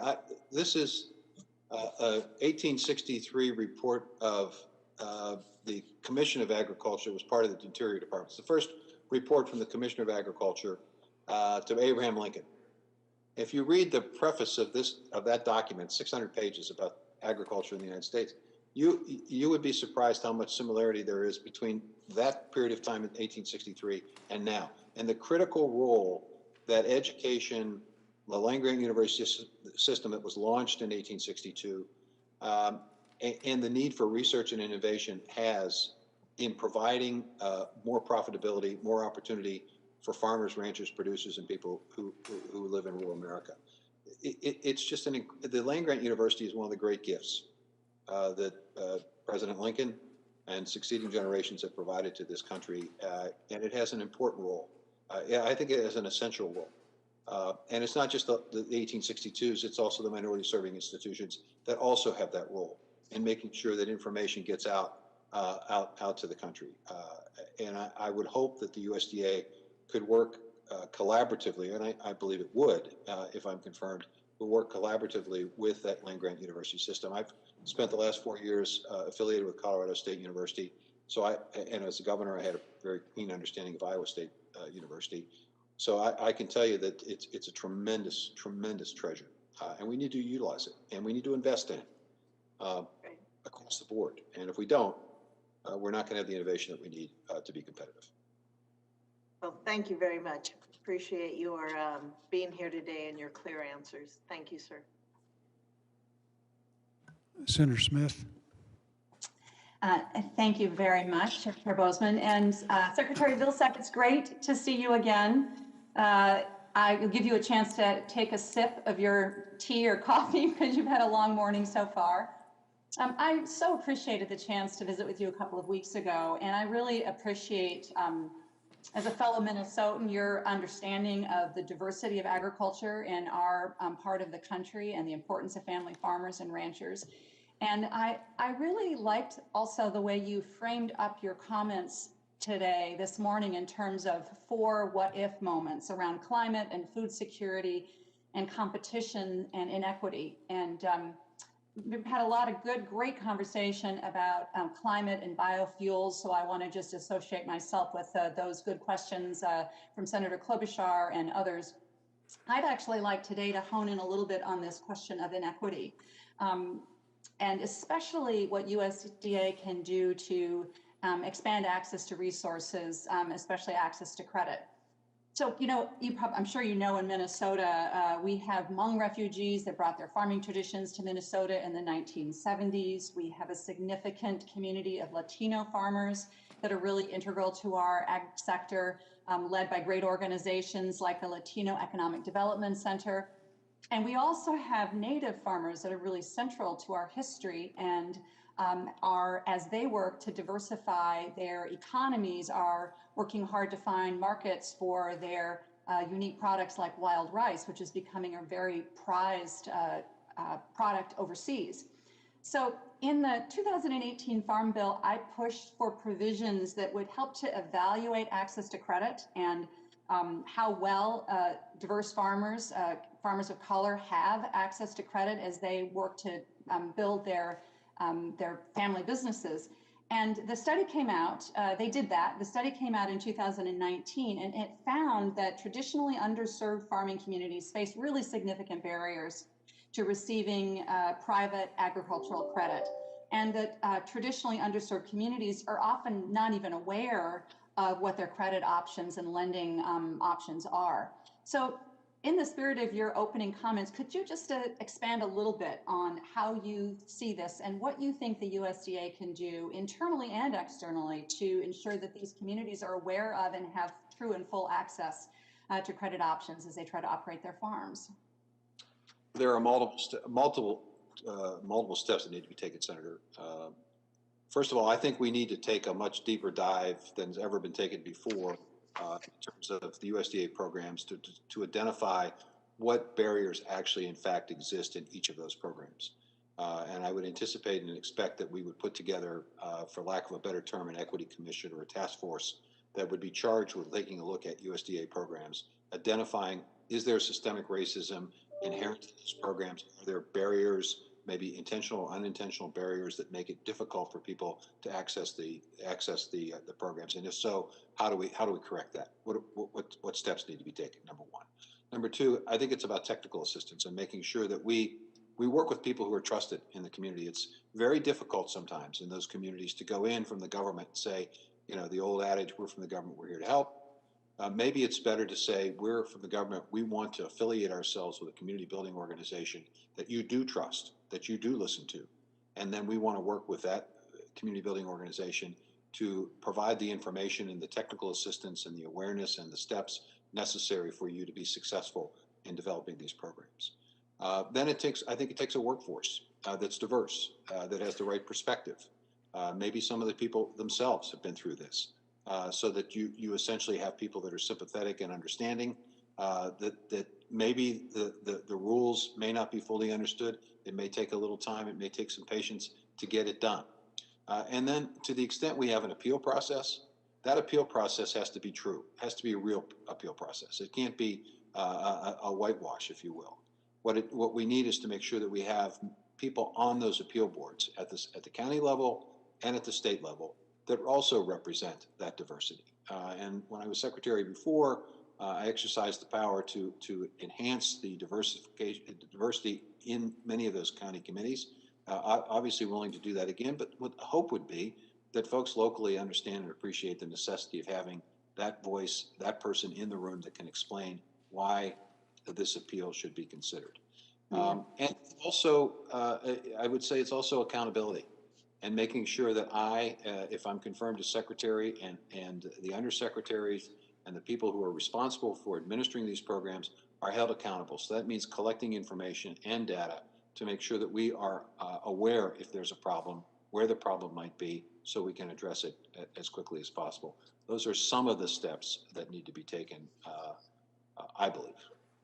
I really appreciate your answer, and I appreciate especially your what you say about listening to the people that are on the ground. I think about in Minnesota, where we've got the Hmong American Farmers Association and the Latino Economic Development Corporation that know so much about what their members and their community need to make this work. And I'll also just point out that the Minneapolis Fed has also just recently released some data about underserved communities in Minnesota and have a really excellent center for Indian country development that could be really helpful here. So I would love to invite you to Minnesota to have conversations with some of these really talented and knowledgeable community members. I bet Senator Klobuchar would be interested in this as well. I know she is, and I think we could do some real good here and strengthen the ag economy as well as create more opportunities for family farmers. So thank you very much. I appreciate it.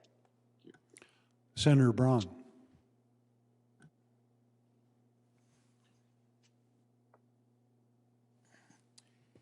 Thank you, Senator Boozman. Secretary Vilsack, enjoyed our conversation last week. We covered several topics, and I'm going to focus on three of them, two with some time, and start off with talking about farmers as being great stewards of the land. And I've been involved on the conservation side of farming and involved in farming for decades. And the one thing I see each year that's tougher for farmers is the stakes go up, the risk is greater financially. I hearken back to 09 to 13, the last time until just recently we had decent profits in especially the grain markets, which have a ripple effect through poultry, livestock, and so forth. You know, mentioning anything you can do that's going to make life less complicated for farmers, if we're going to keep family farms as the grassroots level of how we produce food in this country, I think there are a lot of things that need to kind of work in the right direction. I am glad that you're interested in, and I think there's benefits to be derived, adding profit per acre by taking the good stewardship that most farmers exercise anyway, matching it up with voluntary markets. I'm involved in a bill to do that. I think that'll happen, hopefully maybe this year. I want to focus on what since 09 and 13, and that was right after, I guess, the days of LDPs and direct payments, which we'll get to the second thing I'm going to talk about here in a moment, the heavy involvement of government over the years that we've just weaned ourselves away from. Part of the solution in my mind is to look at the inputs that they use in their business have doubled, tripled, and sometimes quadrupled between 09 and 13 and the present. And I think market concentration is something that whenever you have too much of it, we see it in healthcare now, we see it in tech, we see it in many other places. Inputs, prices, costs go up, stay up, don't come down. Would you comment on what you would do in your unique position to address the things that farmers need to buy and purchase increasingly from fewer and fewer and less local all the time in terms of the major inputs that go into their business? Senator, I think one of the things that we could do and should do is for the Secretary of Agriculture to reach out to the Attorney General and see whether or not the Attorney General and Department of Justice would be interested in reinvigorating, recreating the task force that occurred a number of years ago, with the express understanding of taking a very deep dive into the issues that you've raised, and perhaps expanding that task force beyond the Department of Justice to include other players that may have an impact, whether it's the Federal Trade Commission or whether it's the Small Business Administration or whoever might have an equity, if you will, in this issue of markets that are working, markets that are competitive, markets that are open. I think there are tools, obviously, within the USDA that we need to take a look at relative to examining the economic analysis and deep data of the impact of concentration on the costs, on the input costs, to create sort of a foundation, a basis for potential action and rulemaking if necessary. I think you and I talked about the patent laws, whether or not that they need to be looked at and examined to determine whether or not in a day of rapid and incredibly rapid change, they need to be looked at in terms of the amount of time that folks have in terms of patent protection. And I think, frankly, we need to research. This is a bit of field from the input question you asked, but I think we need to take a look at how we might be able to significantly increase public research so that the foundation research upon which new seeds and so forth can be developed isn't necessarily as expensive as our current system, where the private sector basically creates the new technology and then licenses it to seed companies. So I think there are a multitude of ways in which the USDA can be engaged in this conversation. You know, in times like these where agriculture has been stressed so often, in my 2 years here, any industry that gets in trouble generally comes to the federal government to look for help. And I think most farmers, as I mentioned earlier, were glad to wean themselves from LDP payments, direct payments, and basically most of the involvement, other than in a year like going through COVID, would have been through crop insurance. Couple things. Government can cost farmers per acre with burdensome regulations. Again, I believe in conservation. I believe in saving the resource, treating it well. Waters of the U.S. Had a significant impact on farmers and developers in terms of, I think, adding undue burdens. And I would hope that you look at that side of the equation too, because I think you'll be in a unique position to weigh in. Regulation where you need it, make sure it's not in overdrive. And then try to keep focus on maybe helping find new markets, do things that are going to broaden the ability for farmers to sell what they produce, and keeping costs down, which you mentioned a little bit ago, and then mostly avoiding government ending up getting more involved, because I think that is one thing that, first of all, from a budget point of view, we cannot take on the burden of doing more when we're running trillion-dollar deficits structurally.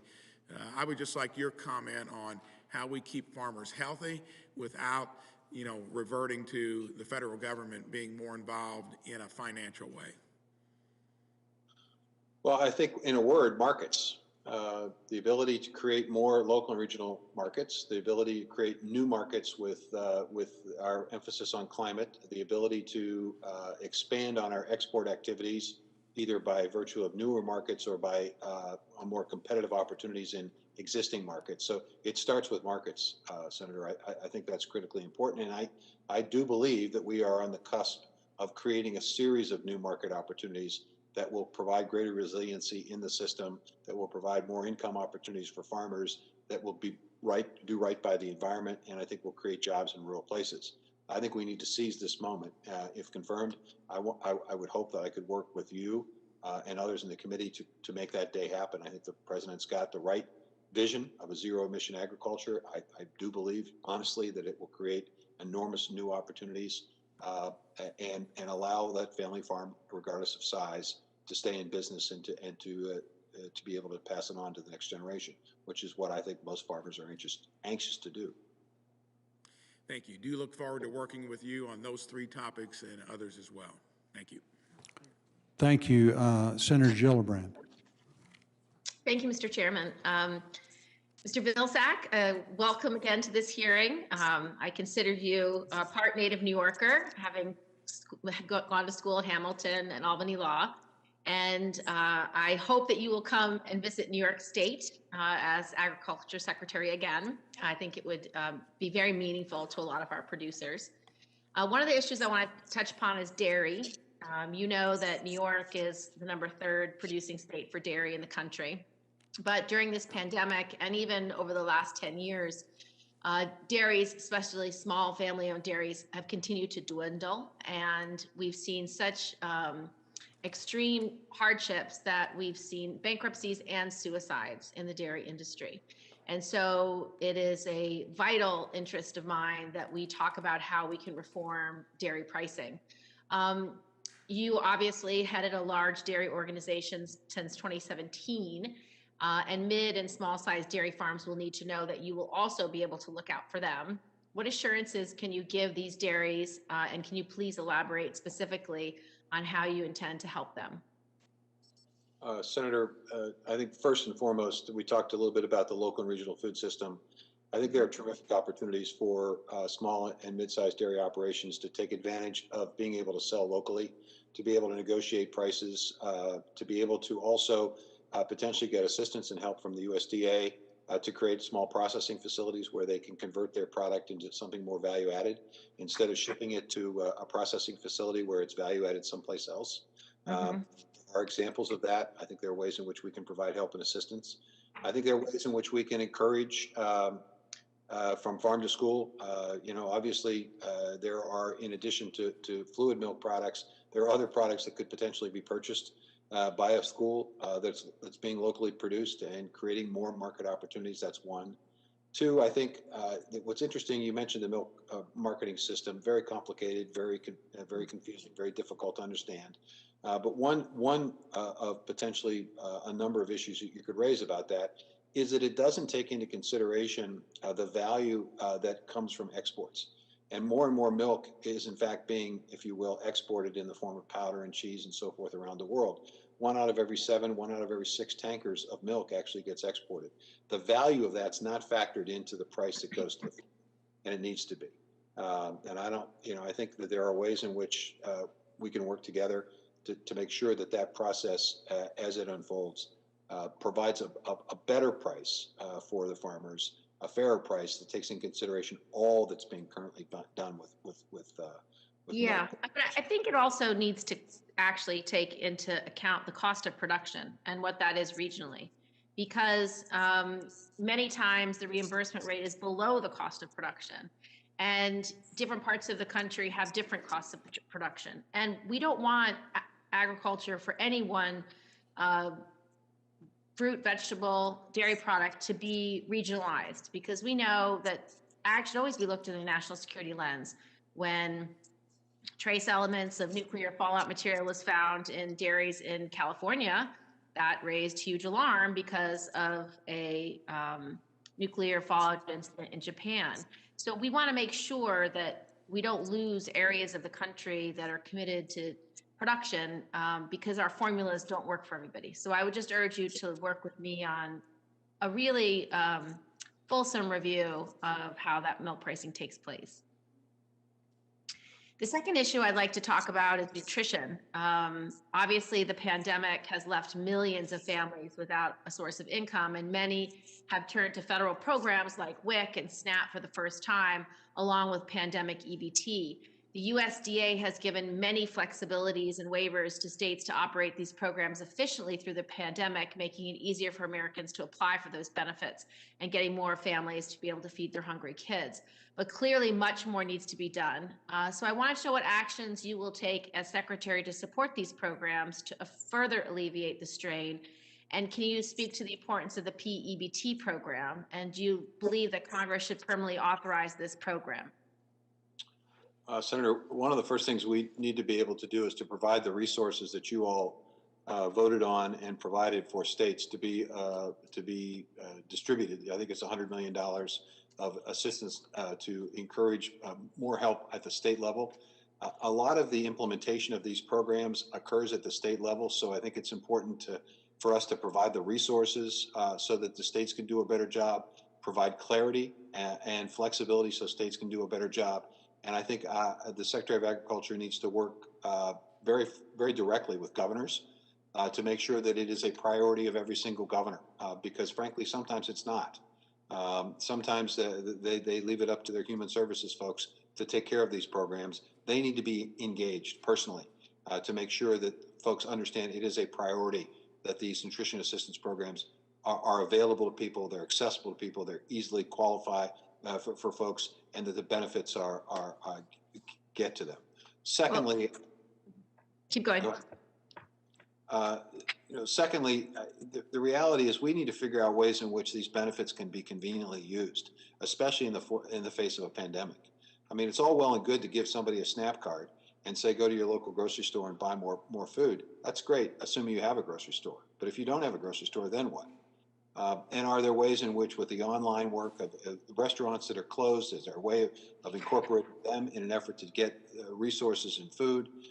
How do we bolster the capacity of food banks and pantries by investing in their infrastructure? I mean, they are a significant asset here. They are underutilized because they don't have the capacity to store or refrigerate. I mean, there are a multitude of ways in which we need to work at USDA to make this system much more robust and more resilient. You mentioned Thank you, Mr. Secretary. Just to put my time is up, and I want to just tell you I have two questions I'm adding to the record for you to answer in your free time. One is about related to food stamps and other programs, is about nutrition, and the second one is about the food supply chain. We've had horrible disruption because of COVID, so I'll submit those for the record so I don't abuse my time and take too much. So thank you, Mr. Secretary. And you can also finish your, or Mr. Soon-to-be Secretary, you can finish your answer on that also in writing. Thank you. Senator Thune. Okay, Senator Thune is having technical problems. Are we going to resolve those, or are we going to burn him?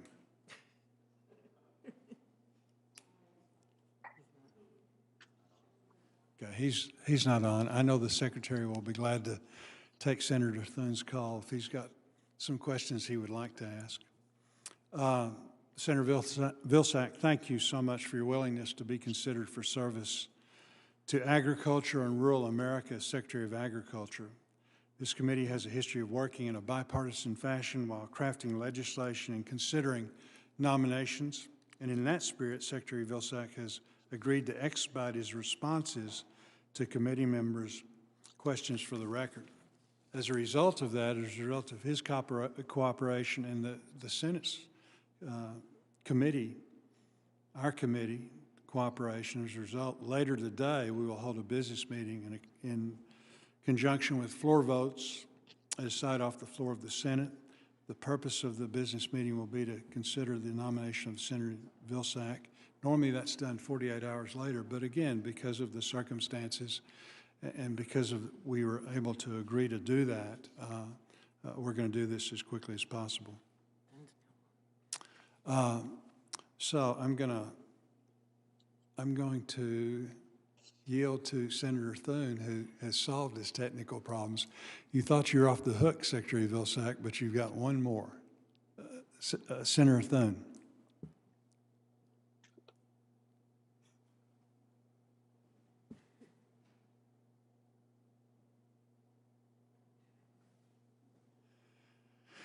We're working on it.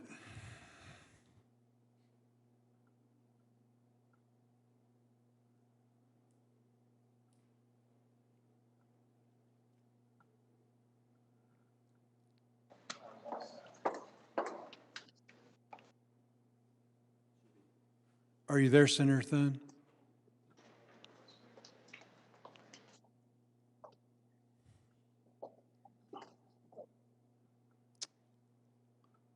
Can you hear us?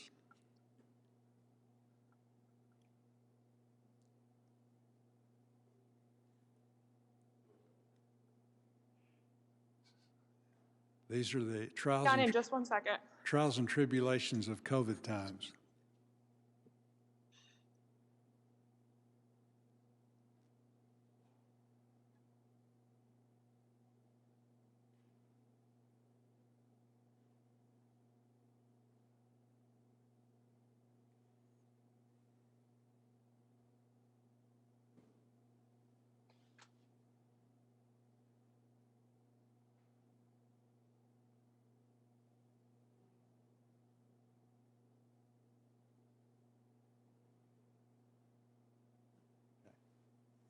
Okay, well, again, as I said earlier, I know Secretary Vilsack, that you're quite willing and able and want to follow up with Senator Thune, so that shouldn't be a problem at all.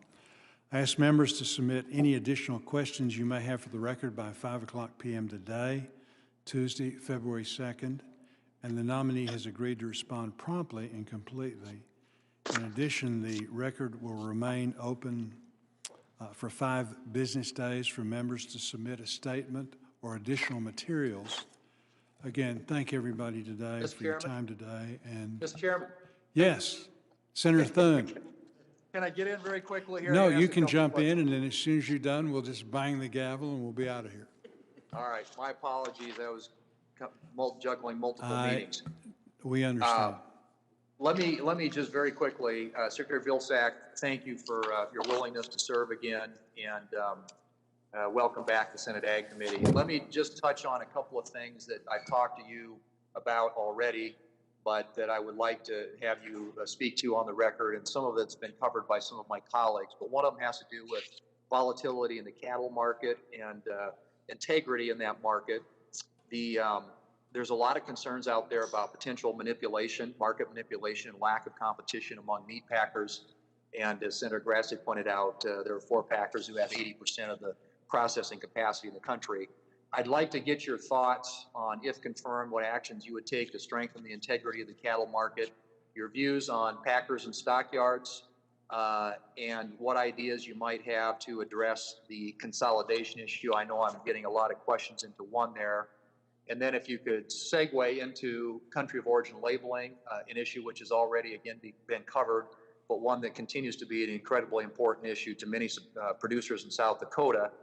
Your views on the cool rulings, if confirmed, whether you'd be willing to work with us and my staff on finding a path forward, preferably a WTO compliant path on cool to help address the concerns of South Dakota producers. So that's a lot in one question, but if you could just kind of give us your views on that, and if we don't get to cover it all, I can cover it, follow up with a question for the record. Senator, I'll sort of work in reverse. Happy to work with you and your staff on anything that would allow us to advance a country of origin labeling. As you know, we tried. WTO basically suggested that we hadn't succeeded. If there's a way to get it to be WTO compliant, I would be more than happy to work with you and look forward to that. As it relates to packers and stockyards, look, we're going to look at every vehicle that we have, every capacity we have with the USDA to make sure that we have open, fair, and transparent markets, where we have appropriate price discovery, where we have the data and the economic analysis that allows us to determine whether or not there's a problem in the market, and if there is, using the tools that we have to try to provide greater competition, greater openness, greater transparency, greater fairness. I think there are ways in which we could also expand significantly processing opportunities in this country, so that we're not overly reliant on a small number of processors. I think we saw the penalty of that, if you will, during COVID. It's not the last time we're going to have COVID type situations and major disruptions. We need to make sure we are prepared to make this system more resilient, and that means having more capacity. And I would also look to work closely with the Department of Justice to determine whether or not they see reasons for additional action on their behalf. And we'll certainly work collaboratively with them. Suggested the opportunity for the recreation of the task force that was established some time ago, potentially expanding the membership of that task force in a way that would give us the best opportunity to evaluate. These are not easy cases. They're not easy issues to resolve, but I think there are a multitude of things that we can take and steps we can take to help producers have greater confidence in the market. Well, we look forward to working with you on those because there is a lot of skepticism out there right now that sort of an actual free market exists. And so we continue to work with you. Let me ask a quick question here. The President Biden and some of the other cabinet noms have not been shy about their desire to invest heavily in electric vehicles and EVs. We believe biofuels like ethanol and biodiesel can achieve significant near-term greenhouse gas reductions using the existing consumer fleet, vehicle fleet, and a majority of the existing fueling infrastructure. There was a recent Harvard study that found that the average greenhouse gas reduction of ethanol over gasoline is 46%, with some producers achieving as high as 61% life cycle reductions. If confirmed, how will you help leverage the farm economy and biofuels as part of the administration's climate agenda? And more specifically, how will you provide parity, or I should say, will you provide parity for biofuel blending infrastructure with respect to EV funding? Senator, going to look for ways in which we can encourage and incent and continue to support the biofuel industry, whether it's utilizing the existing program that Secretary Perdue established on getting those resources out the door, whether it's taking a look at the COVID relief packages and determining whether or not there are ways in which the industry can be helped today for the difficulties they've experienced during COVID, or whether it's directly working with my colleagues at EPA to make sure that the renewable fuel standard is followed, that we don't grant waivers liberally to entities that don't need them, so that we continue to have a market. I think we can make the case, should make the case, and will make the case that there is a role to play for biofuels in climate, in reduction of emissions. I think there's a role for the biofuel industry to play as it relates to marine and aviation fuel as well. I think there's a terrific opportunity there. And I think there's a role for the biofuel industry to play in terms of fleet maintenance. We're not going to convert. There won't be enough electric vehicles to convert all of that fleet in a relatively short period of time. It's obviously there's going to be a fairly significant transition. I mentioned earlier that I'm the owner of a 2006 Ford Focus. I don't think I'm any different than a lot of Americans. They're going to continue to maintain and own those cars. GM, Ford, they're going to continue to make those cars. So we have to have a fuel system that supplies those cars. And if it's going to, and we might as well have a biofuel system that supplies those cars, because it's about jobs, it's about income stability for farmers, it's about better environmental, and it's about more competition for your transportation dollar, and consumers benefit and reduce our reliance on fossil fuels. So I think there are a lot of reasons why this administration and future administrations will continue to be investing in the biofuel industry. Okay, thank you. Again, you're hitting all the right themes there, and I look forward to working with you on that issue. And I know, Mr. Chairman, my time has expired. I appreciate your indulgence. I have a couple of questions I'd like to perhaps submit for the record, but Mr. Secretary, thank you for being with us today, and we will look forward to engaging you on this and other issues that impact the economy and farm and ranch country. Thank you. Thank you, Senator. Thank you, Senator Thune. And with that, I want to thank everyone for their time today. And I believe that we will have the confirmation vote between votes at 2:30. That's my understanding. Okay, so we look forward to that. And with that, we're adjourned.